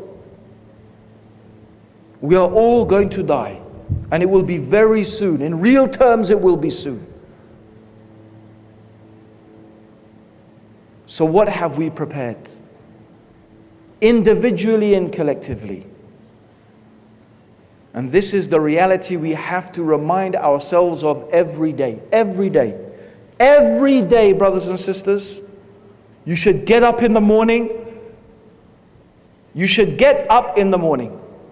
And you should think to yourself, maybe it's quite possible I will not reach the end of the day. And when you go to bed at night, you should think, maybe it's possible I would not wake up in the morning. That is how you have to think of death. That's how you have to remind yourself constantly of death. Because the wise person is the one who remembers death frequently. That's the wise person. You know what wisdom is? You know what wisdom is? Wisdom is the ability to make the right decision. That's wisdom. Wisdom, the wise man, the wise woman, is the one who makes the right decision.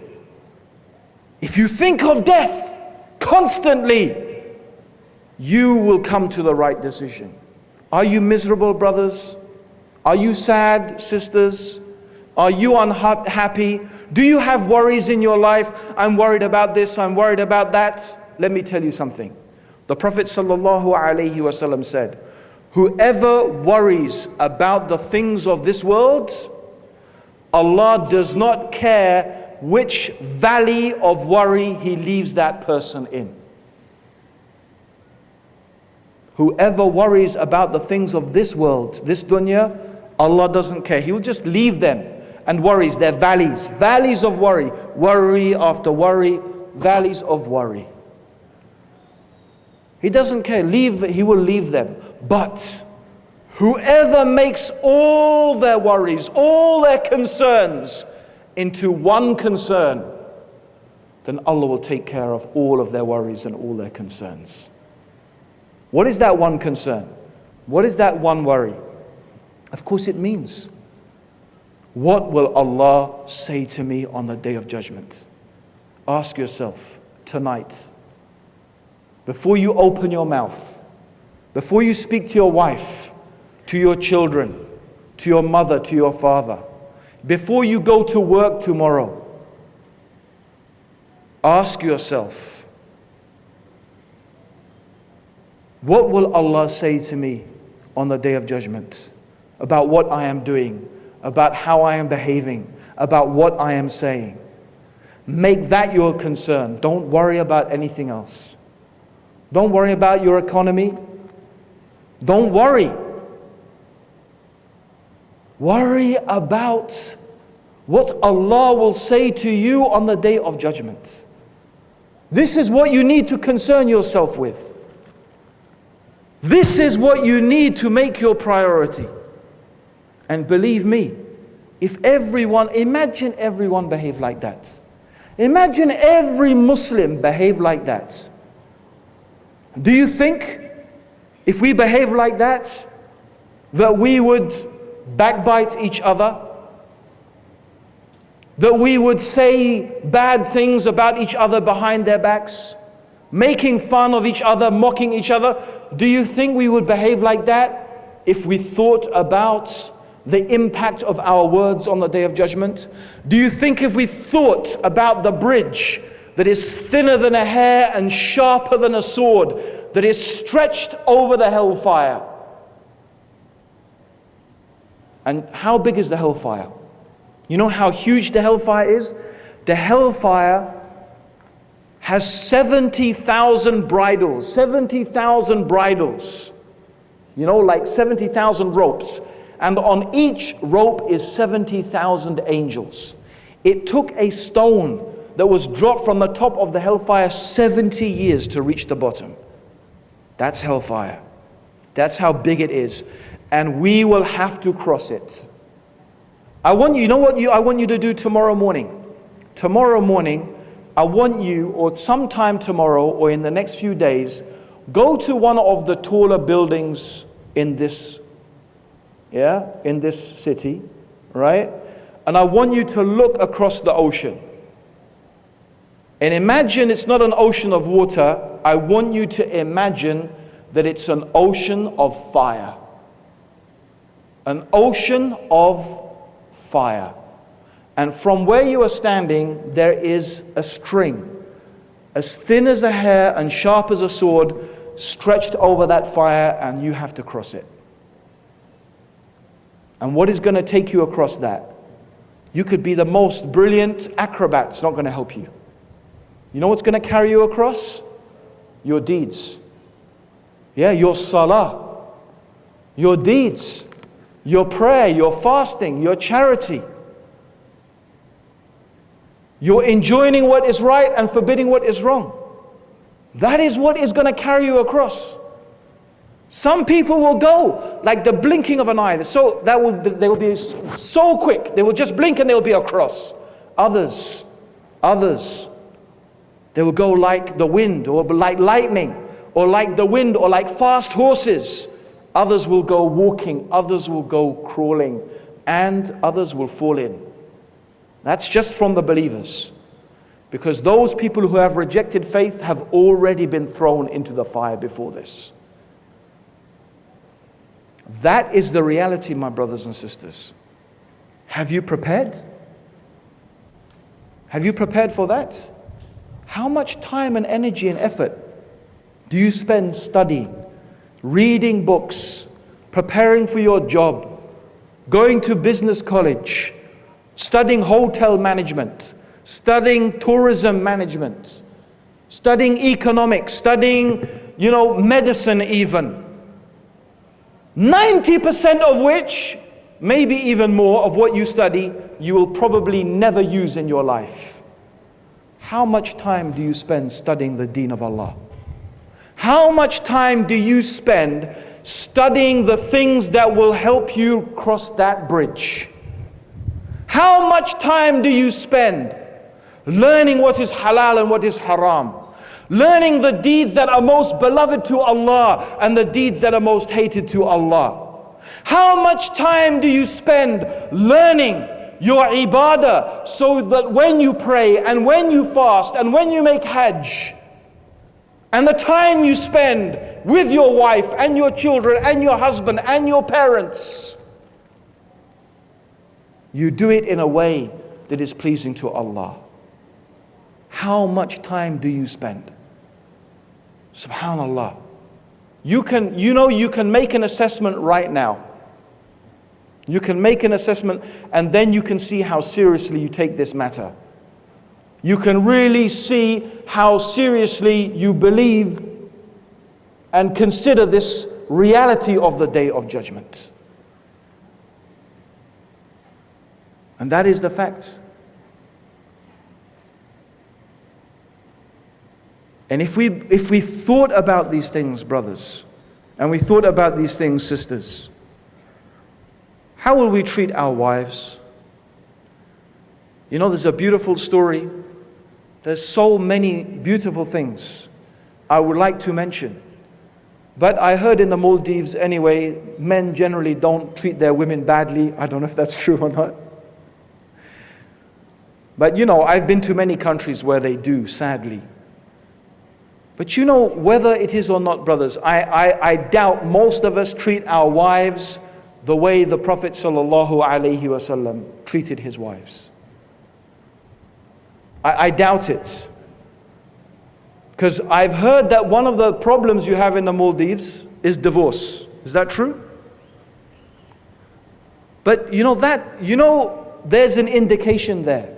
I was just reading, and you may have gathered I'm very much interested in psychology, and there are many, many amazing studies that are being done at the moment about how the human mind works, how we human beings behave. A lot of our behavior, by the way, is entirely irrational. You think we're irrational? No. Some of our behavior is so irrational, it doesn't make any logical sense. And that's why the study of psychology is so important, and that's why I believe following the guidance of Allah subhanahu wa ta'ala is so. He created our minds, He created our societies, He knows what is best for us. So in a study about what type of people, what are the things that help a couple stay together? One of the things they found was that often in arguments, in the disputes that often happen in marriages, and here's some little simple, things that we can apply, simple things to make our life happier and more peaceful. And I truly believe the family is where it starts. So couples that tend to stay together are ones that, they tend to sort their problems out. But how does that happen? It often happens, and you know what, reading this, I realized this is exactly what happens in my house. The woman presents a problem to the man. I mean, I must admit, I don't hardly ever remember me presenting a problem to my wife. Mostly she comes to me and she presents a problem. Here it is. This is the problem. If the man behaves in a way that is very dismissive to the woman, he doesn't listen to her, he doesn't let her say what she has to say, and even if she says something, he doesn't take it into account, then this is the cause for many problems. When the man listens to the woman and he gives her the feeling that she has some contribution in terms of power and authority, I'm not saying he hands over authority to her, but he gives her the impression that what she says is important and that she has a say in what happens. These are the couples that tend to stay together. And you know what? When I look at the Prophet sallallahu alaihi wasallam, I found that's exactly how we found the Prophet sallallahu alaihi wasallam was. In fact, there's one incident which, it makes me laugh, but it's so beautiful. Can you imagine the Prophet sallallahu alaihi wasallam and his wife Aisha are having an argument? I mean, we would probably think, who can argue with Rasulullah sallallahu alaihi wasallam? But it shows he was a human being. He was a man. He was human. His wives used to argue with him. And this argument between the Prophet sallallahu alaihi wasallam and Aisha reached such a hot point that they called Abu Bakr to arbitrate between them. So the Prophet sallallahu alaihi wasallam, Abu Bakr is being brought to sort out this argument between Aisha and the Prophet sallallahu alaihi wasallam. And when Abu Bakr comes, then the Prophet says, so who's going to talk first? Is it going to be me or you? She says, you talk, but don't say anything except the truth. Yeah? When Abu Bakr hears this, he slaps Aisha so hard that she runs and hides behind the Prophet sallallahu alaihi wasallam. And he says, Abu Bakr says, how dare you say that the Prophet would say anything except the truth? And you know what the Prophet says? He says, oh Abu Bakr, I didn't ask you to come here to do that, and I didn't expect you to behave like that. Subhanallah. Look at, isn't it amazing that Aisha's arguing with the Prophet and she goes to hide behind him, sallallahu alaihi wasallam. I mean, it's this, you get this view, you get this thing. Look how the Prophet sallallahu alaihi wasallam was. He would listen to his wives. He would take their advice. There's another story I love, which is the story, it's about Umar ibn al-Khattab. And a man, he is so fed up of his wife nagging, going on. He said, I'm fed up. I'm going to complain to Amir al-Mu'mineen. So he goes off to complain to Umar. Then when he sees Umar sitting outside his house. And from inside Umar's house, he hears his wife, like this, yeah? So he stops in his tracks, he turns around, and he thinks to himself, and he turns around and he leaves. And Umar sees this. He says, man, come, what's your problem? So he calls him back. He said, why did you come here and then you turn? He said, yeah, Amir al-Mu'mineen, I came to complain to you about my wife. She nags so much. But when I came, I found that you are in a worse situation than me. So I left. And he said something really beautiful. He said, our wives, my wife, what she does for me, she washes my clothes, she cooks my food, she cares for my children, she feeds my children, and all of this she does, even though I should really give her a servant to help her with all of those things, but she doesn't ask me. All those rights that she gives to me, can't I just put up with this from her? Subhanallah. But most of us think that the things that our wives do for us, it's our right. It's our right. The wife should cook, the wife should clean, the wife should this. Actually, if you look at Rasulullah sallallahu alaihi, he wasn't like that. He used to care for his own things. He used to even fix his own clothes. He would just come to the house, he would ask his family, is there food? If they said no, that's it. He would just be quiet. He would not complain. What there was, he would take. What there isn't, he would be happy with. This is Rasulullah sallallahu alaihi wasallam. You see, but this is people these are the ones who fear Allah. These are the ones who are focused on the akhirah. This is what it means when you have love and compassion and kindness towards each other. These are the manners that have been taught to us through the example of the Prophet sallallahu alaihi wasallam. But if we don't read and study and learn these things, you see, no wonder we will find there's confusion and chaos and discord in our families and in our houses. What effort do we put into our children to raise them up on the deen? This is where it starts, brothers and sisters. If you want a peaceful society, number one, you look to yourself. Number one, let me start. Let me look am I at peace with myself? If I'm not at peace with myself, what's the problem? What am I worrying about? Where is the stress coming from? Think about the akhirah. Think about Allah. Put everything in that direction. What will Allah say to me? Yes, Allah will ask you, did you provide for your family? Did you care for them? Yes, this is part of Islam. This is ibadah. This is something you get rewarded for putting halal food in the mouth of your children and your wife. Yes. But more than that, ask yourself, what am I spending my time, my energy on? You know, one scholar, he said, I'm sure you've heard of him, Shaykh al-Islam Ibn Taymiyyah. He had a beautiful saying. I love this saying. He said, treat work like the toilet. Treat work like the toilet. You go to it when you need it. You go to work when you need to work, like the toilet. But you don't spend your time hours and hours sitting on the toilet unnecessarily, do you? I know, maybe you do, I don't know.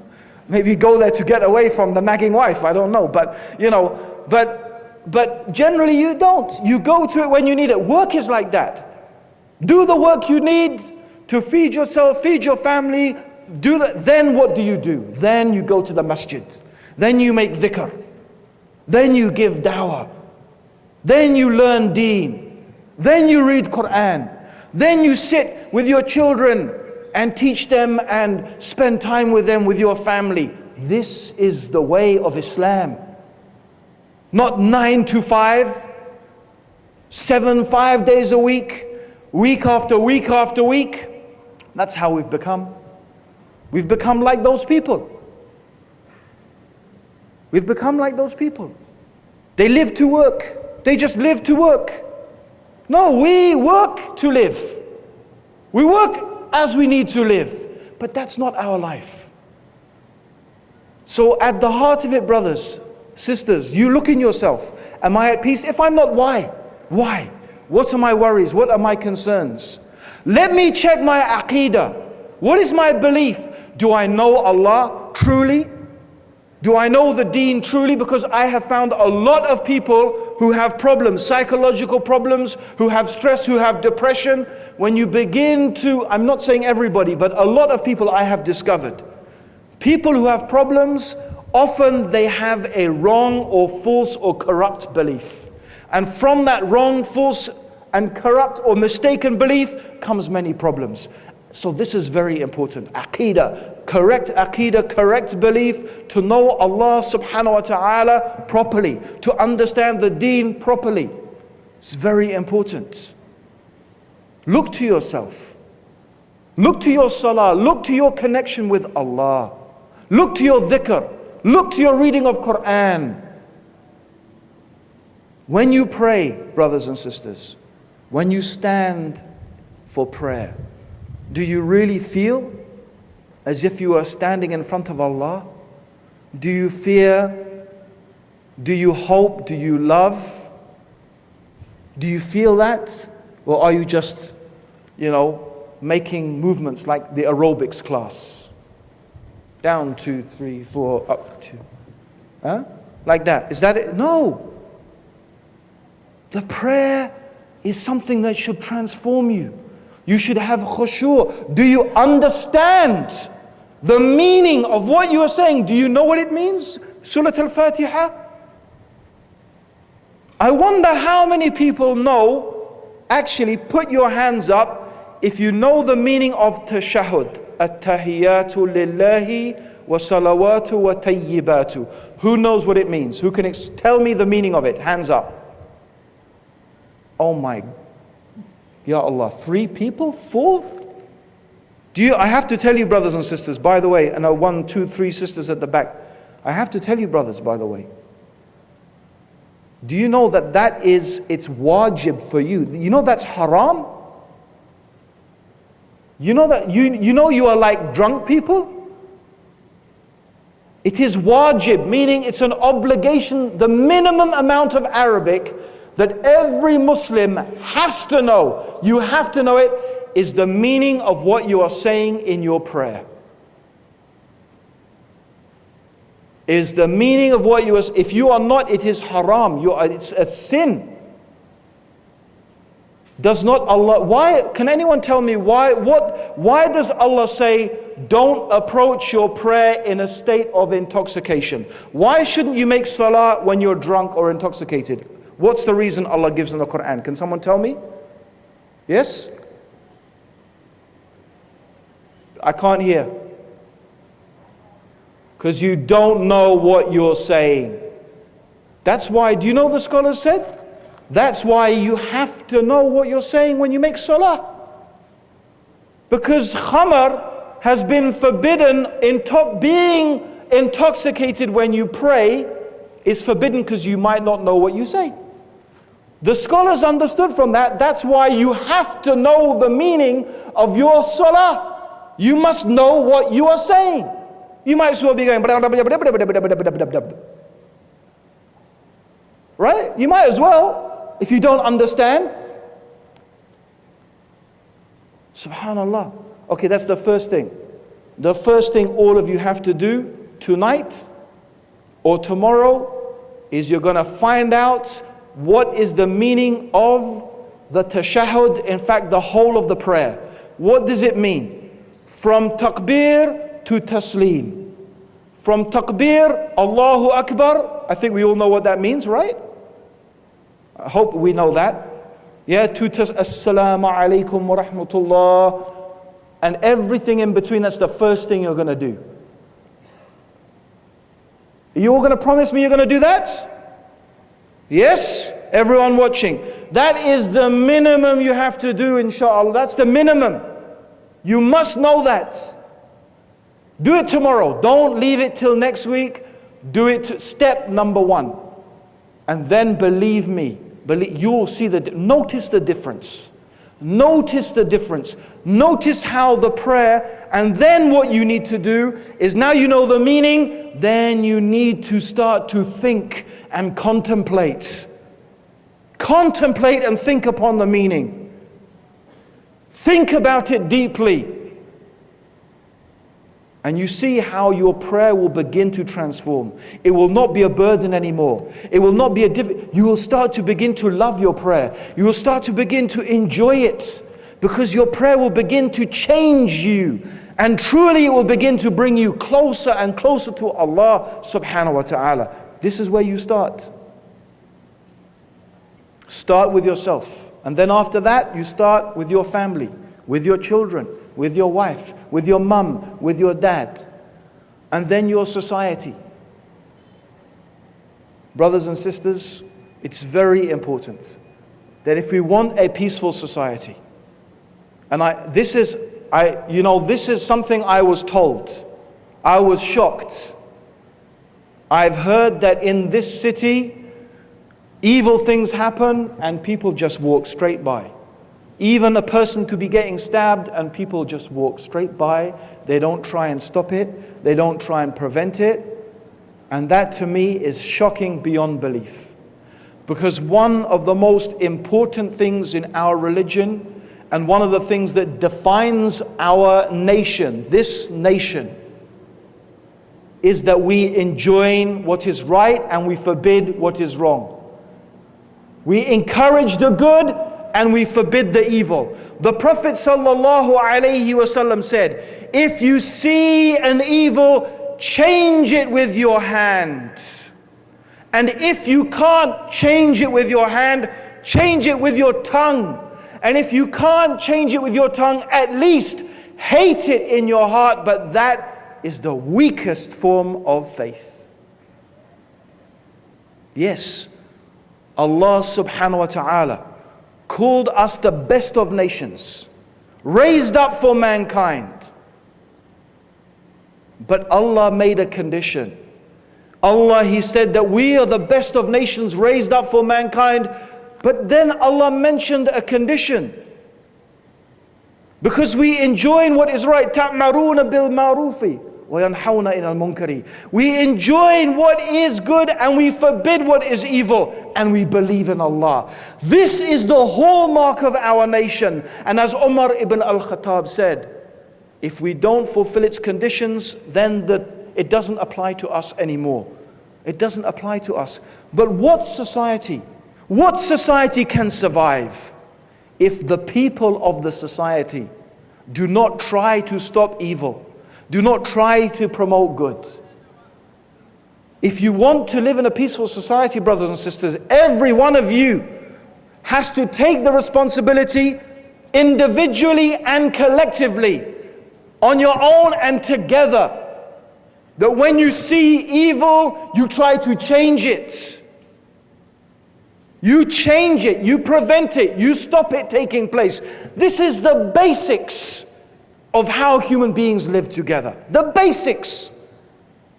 Even the kuffar, they spend so much time and energy and effort teaching people about citizenship, about participating, how to make society work. But this is basic in our deen, basic in our religion. And if we don't do that, we will be destroyed. We will be destroyed. Allah has warned us. The Prophet ﷺ told us, you must enjoin what is right and forbid what is wrong, or else Allah will send upon you a calamity, a disaster, and you will make dua, but Allah will not listen to your dua. This is an authentic hadith. You must enjoin the good and forbid the evil, or else Allah will send upon you a calamity. And that could happen in many different ways. That calamity could come in many different ways. And the worst thing, you make dua, but Allah is not going to respond to your supplications. We don't want to find ourselves in that condition. If we want a peaceful society, if we want our societies, our towns, our villages, we want them to be places where we are happy for our children to run in the streets, to play, to all of these things. No, we have to do this. We can't let evil just take place without doing something about it. If that really is your culture, you have to change that culture, because that is evil. That is a path leading to destruction. A sure way to destruction. And I invite you to read the story of the Sabbath breakers. Do you know the story of the Sabbath breakers? Maybe that's, a village that lived by the sea, that took its money from fishing. Could be the Maldives. And there were people in this village, they used to commit sins. They used to do bad things. And because of their sins, because they did haram, Allah sent to them a fitna, a test, a trial, a difficulty. And you know what it was? Really amazing. Every single day when they went out to fish, no fish, nothing, empty. Except one day. One day the fish were jumping out of the water, so many. But that one day was the one day they are not allowed to do any work. Because the Bani Israel are not allowed to work on the Sabbath. And the only day they could find fish was on the Sabbath, which is the one day they were not allowed to fish. So what did they do? Some of these people, instead of thinking, look at this sign from Allah, we should make tawbah, we should repent, we should change our ways, we should ask Allah for forgiveness and change the way we are behaving. What did they do? No, instead of doing that, they thought they would play tricks. So they said, okay, what we will do is we will put the nets out the afternoon before the Sabbath, and then straight away after sunset, when the Sabbath is finished, we'll bring the nets in. And we didn't actually work on the Sabbath. We did the work before and after. I thought they were being very clever. Even though, of course, they actually caused fish to be caught on the Sabbath. It's the same thing. So there was a group in this village. And this group, they went to these people and they told them. They told them to fear Allah. They told them, don't disobey the command of Allah. Don't play around with the deen of Allah. Make tawbah to Allah, repent to Allah. Come back to Allah. Don't do these things, haram things. And they were the ones giving dawah. They were the ones enjoining the right and forbidding the wrong. And there was another group. This other group, they were not breaking the Sabbath. No, they went to the synagogue, they went to the masjid. They said their prayers, they did all of their things. But they said to these people giving dawah, why do you bother talking to these people? Allah is going to destroy them. Why are you bothering? And the ones giving dawah, the ones enjoining the right, forbidding the wrong, they said, look, it's our duty to Allah. And maybe they will fear Allah and stop. Well, you know the story. You know how Allah sent upon this village a terrible punishment. He turned them and transformed them into monkeys. This is what He did. This is the humiliating punishment. But Allah mentioned in the Quran, in Surah As-Saba, you can read it. There is only one group that was saved. Only one group was saved. And those were the ones who were enjoining the right and forbidding the wrong. They're the only ones. Allah only mentioned, we rescued those who forbade evil.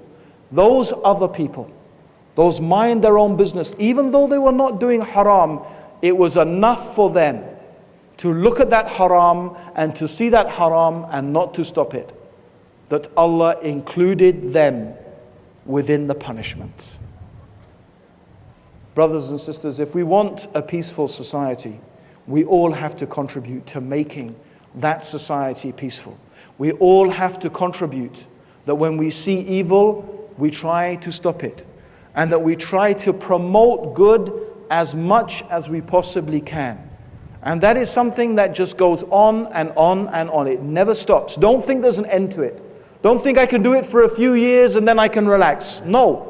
Put it in your mind that that's what you have to do and your children have to do and your children's children have to do. If you want a successful, peaceful society, that is the mentality, that is the attitude, that is the culture that you have to start developing.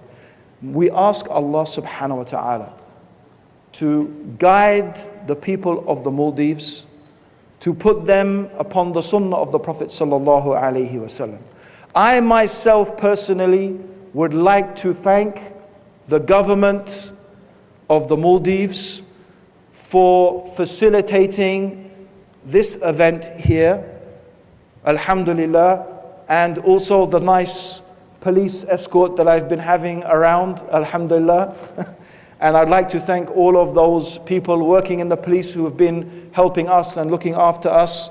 So I would really like to make dua that Allah subhanahu wa ta'ala blesses and guides the government of the Maldives to do more righteous things and to do more good things, and that Allah subhanahu wa ta'ala will show them the benefit and the blessings of this. I would particularly like to thank the Ministry of Islamic Affairs for their efforts in promoting these fantastic events. And of course, I would also, and we must mention, the brothers and the sisters from the Jamiat al-Salaf who have, alhamdulillah, facilitated this and invited us and made such an effort to organize it and make all of this effort. May Allah, for all of them, may Allah write it down in their book of good deeds. And as for you, my brothers and sisters, whether you took the effort and you took the time to come and sit here, I would like to say for the future, it may be tempting, especially it's very hot in the Maldives, to sit at home in the air conditioning and watch this on TV. There's two reasons I would like you to encourage you in the future to actually turn up and sit in the events.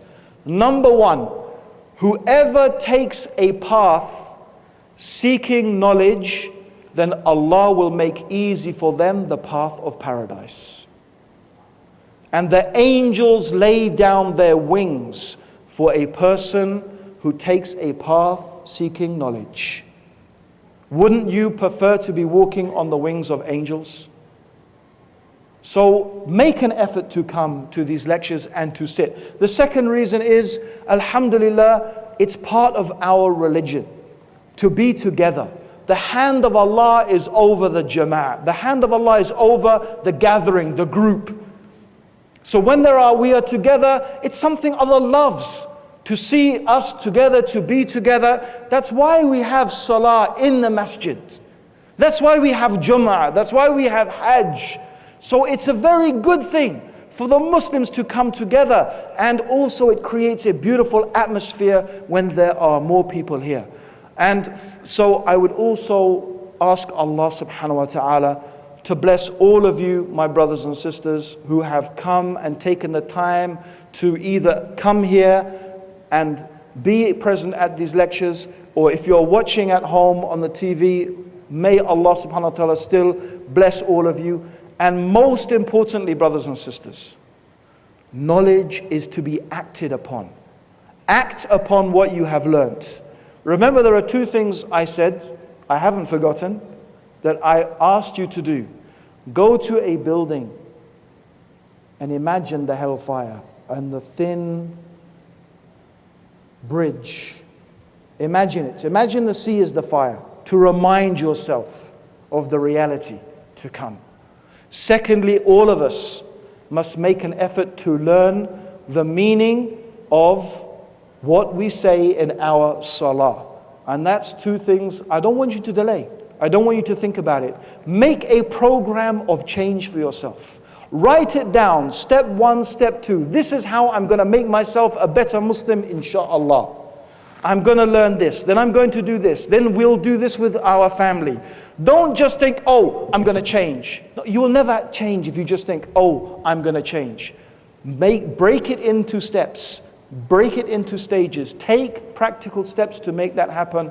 And inshaAllah, Allah subhanahu wa ta'ala will facilitate us upon the path of goodness. May Allah bless all of you. It's been a real pleasure being here in this beautiful, beautiful country of yours, the Maldives. May Allah bless all of you. Assalamu alaikum wa rahmatullahi wa barakatuh.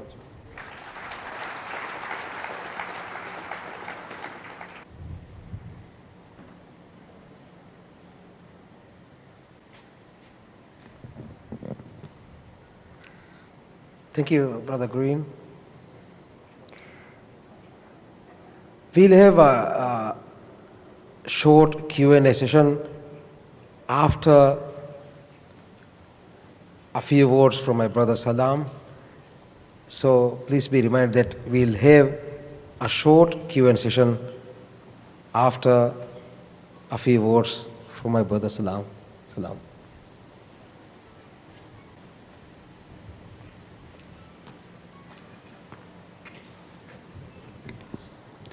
Assalamu alaikum. Ade da kolge niumuge kulawaro fennamun ebade komisaraka befulun lasuma akuga nikunnamun data fennamun dani.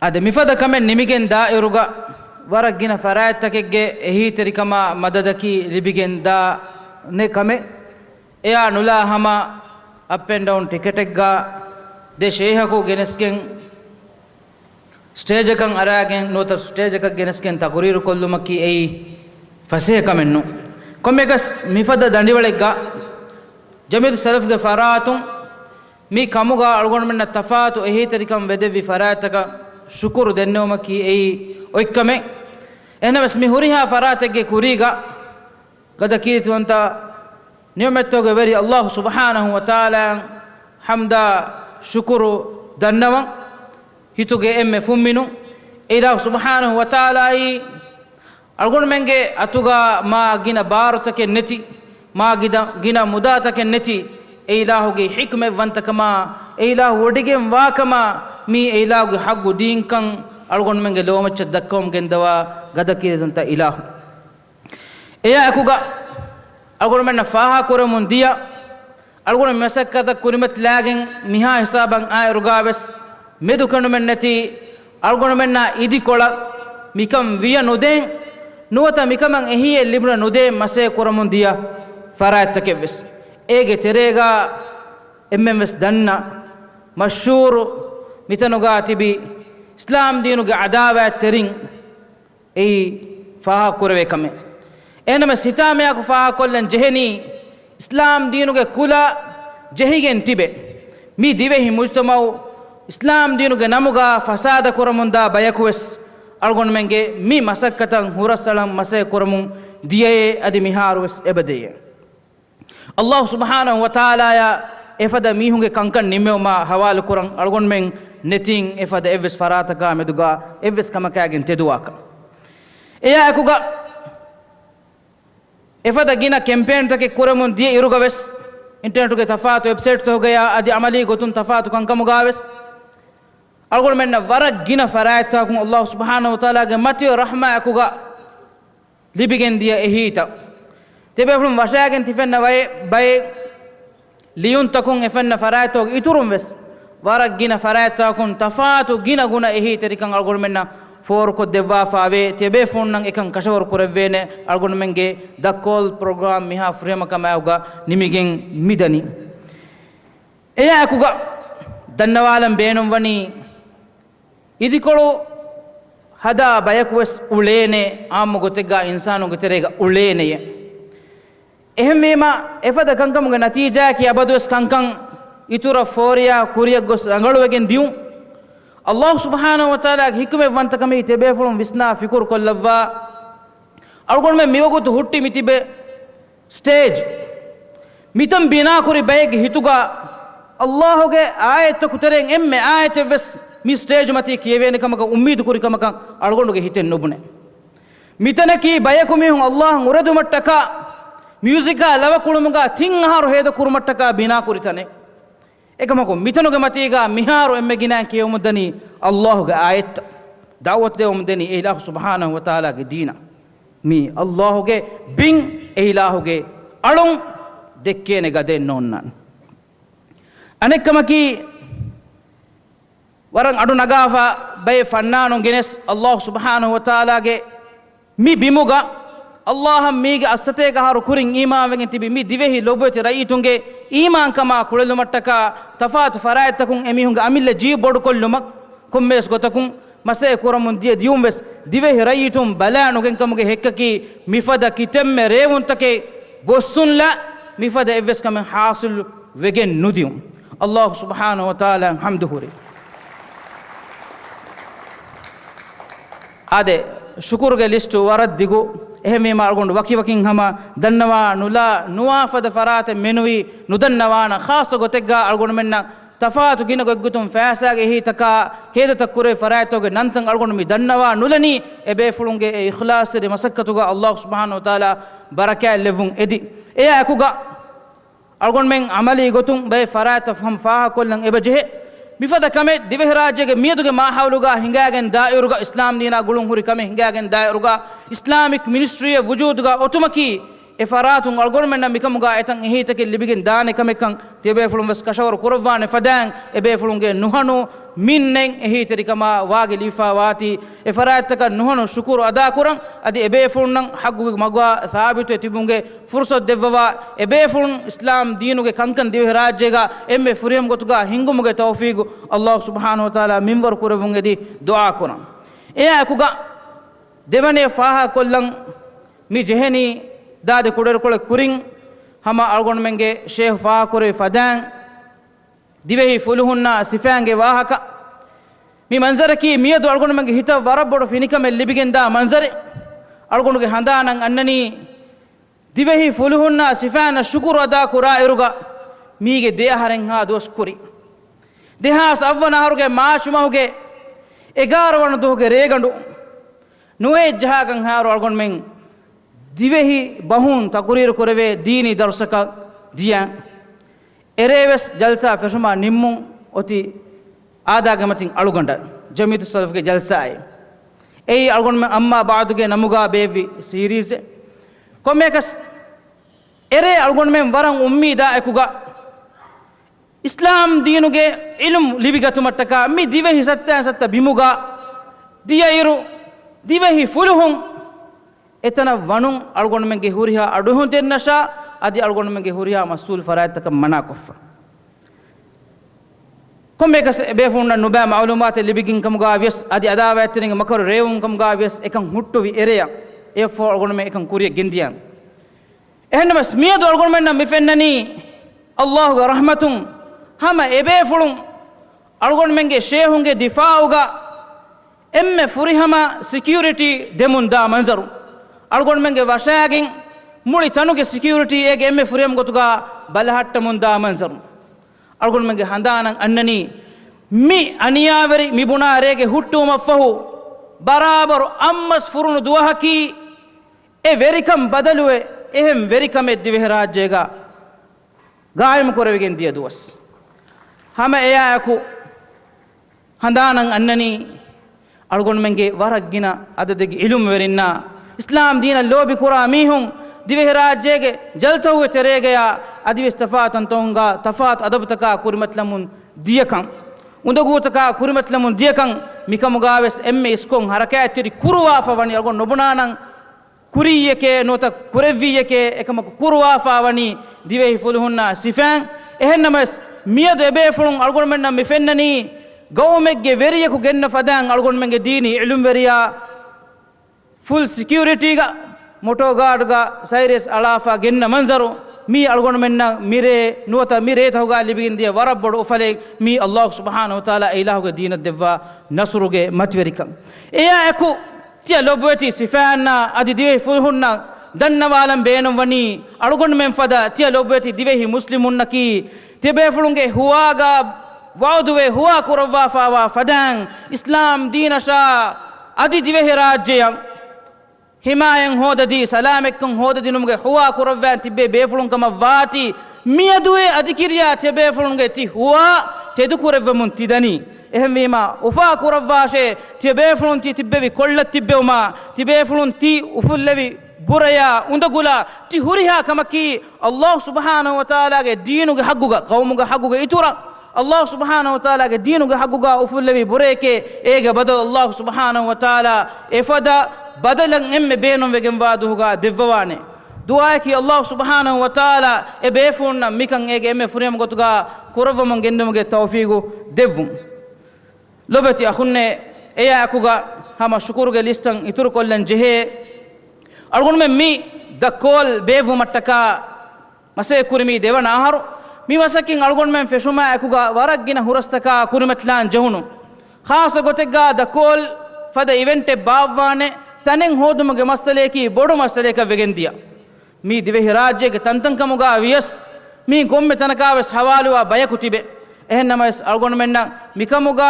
warabbodo ehi tarikame khas ko devwa fawani rajyege municipality ge bay iswering ehmwima efara takavs algon men nuhanu adabwer kamaku shukuru dannawa hame yakuga algon menge mi event mi huriha retoge jalsa taka darustake live ko divehi rajye kankol taka for ko devumga media dawr ada korawwa fa farayat taka ege terega VTV ya adi radio etolla adi egi turun rajye online mi bebe funna shukur dannawanje ebe funna ki ebe funge waragina wagutan algon menge mi darusta kattaga huskurawwa ekamge soban divehi rajye ge lobati emmeha rayitunna mi darustan adumuge fursatu hodda devvi farayatan hemi me farayata kavs haggo gemba heo jaza Allah subhanahu wa ta'ala minbar ko devvash eya kuga tebe fulun kiban algon men edeni algon menge malamati fennamunda gotun kama wanama demi bayan kurawun ehi teri kama madada kuga adi divehi fuluhunna sifana municipality ya islamic affairs mifatan ge hi tarikama akugaves algon menna fennamun ebade banakame bay vila gandutan naga banakoffa watan ehnamas algon men efada eta vila gandakum ware nuwehi datan algon men dekem ehem wima efada vila ganduta ki kuriyan huri ahartogas algon menge macha vehene ware kamuga nulabwa Allah subhanahu wa ta'ala algon men midawatattaka kuramun genda masakke kamyab koddevumga ilahu tawfiq devunge di ilaha ibtihal we ades ko tebe fulun kurawwane dua ehem tebe fulunge dua en algon men warabodang eden kuriyan huri ahartogaves algon menge mifada program ta kuriya diumattaka miha hisabun dakol minimuni algon men dakol gotuga dakol 2010 ge gotuga nota dakol dehas dihe ge gotuga bavuma hamaje fawa event tan nimuni ehen namas waran khas jalsa e madamare mitanga ebove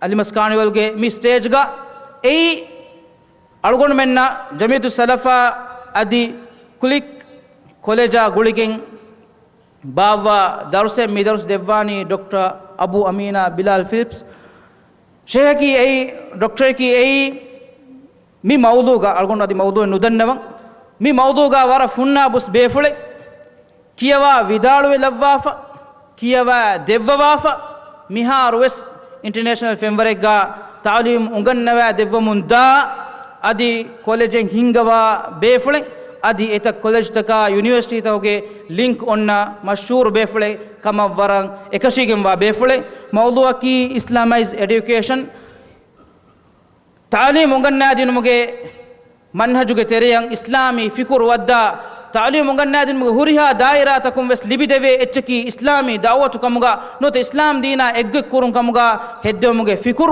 mi waram muhim wacce khasa gotegga algon men fada satta islami gawmekka sawbaki demme kudere kol kuring algon menge sheikh brother Abdurrahim Green e bayan kore vi fada ufaveri kamiyabu hayatin algon men libigannan ede kama vanama algon men miyadu divehi mujtamau fennaw midafada hiddatikam salam evan ede kama vanama algon men ta'limi nizamaki mifada islamize wefawa nizamaka wan ebaje ehem wima mifada nizame qaim kurevij kama vanama algon men mustaqbal fehivegen annani tebefulun ishinda wadagen titibbevi gonditaka vorves fehikula gadagotegga ehem wima e ummiduga e beenu mattaka ಮಾದಮಾರೆಗೆ ಮಿ ದರ್ಸ ವಿಹಾವೆಸ್ಗಿನ ಬೇಫುಣು ವಡಾಗಿನ್ Dr. Bilal Phillips edevwa malumat libigane algon men mikamuga iturang algon men kuram vi konkametto bala mikamagen kuriya diu mattaka mase kurma dannawala e akuga nimbalum kuriga digen qur'an warala swesje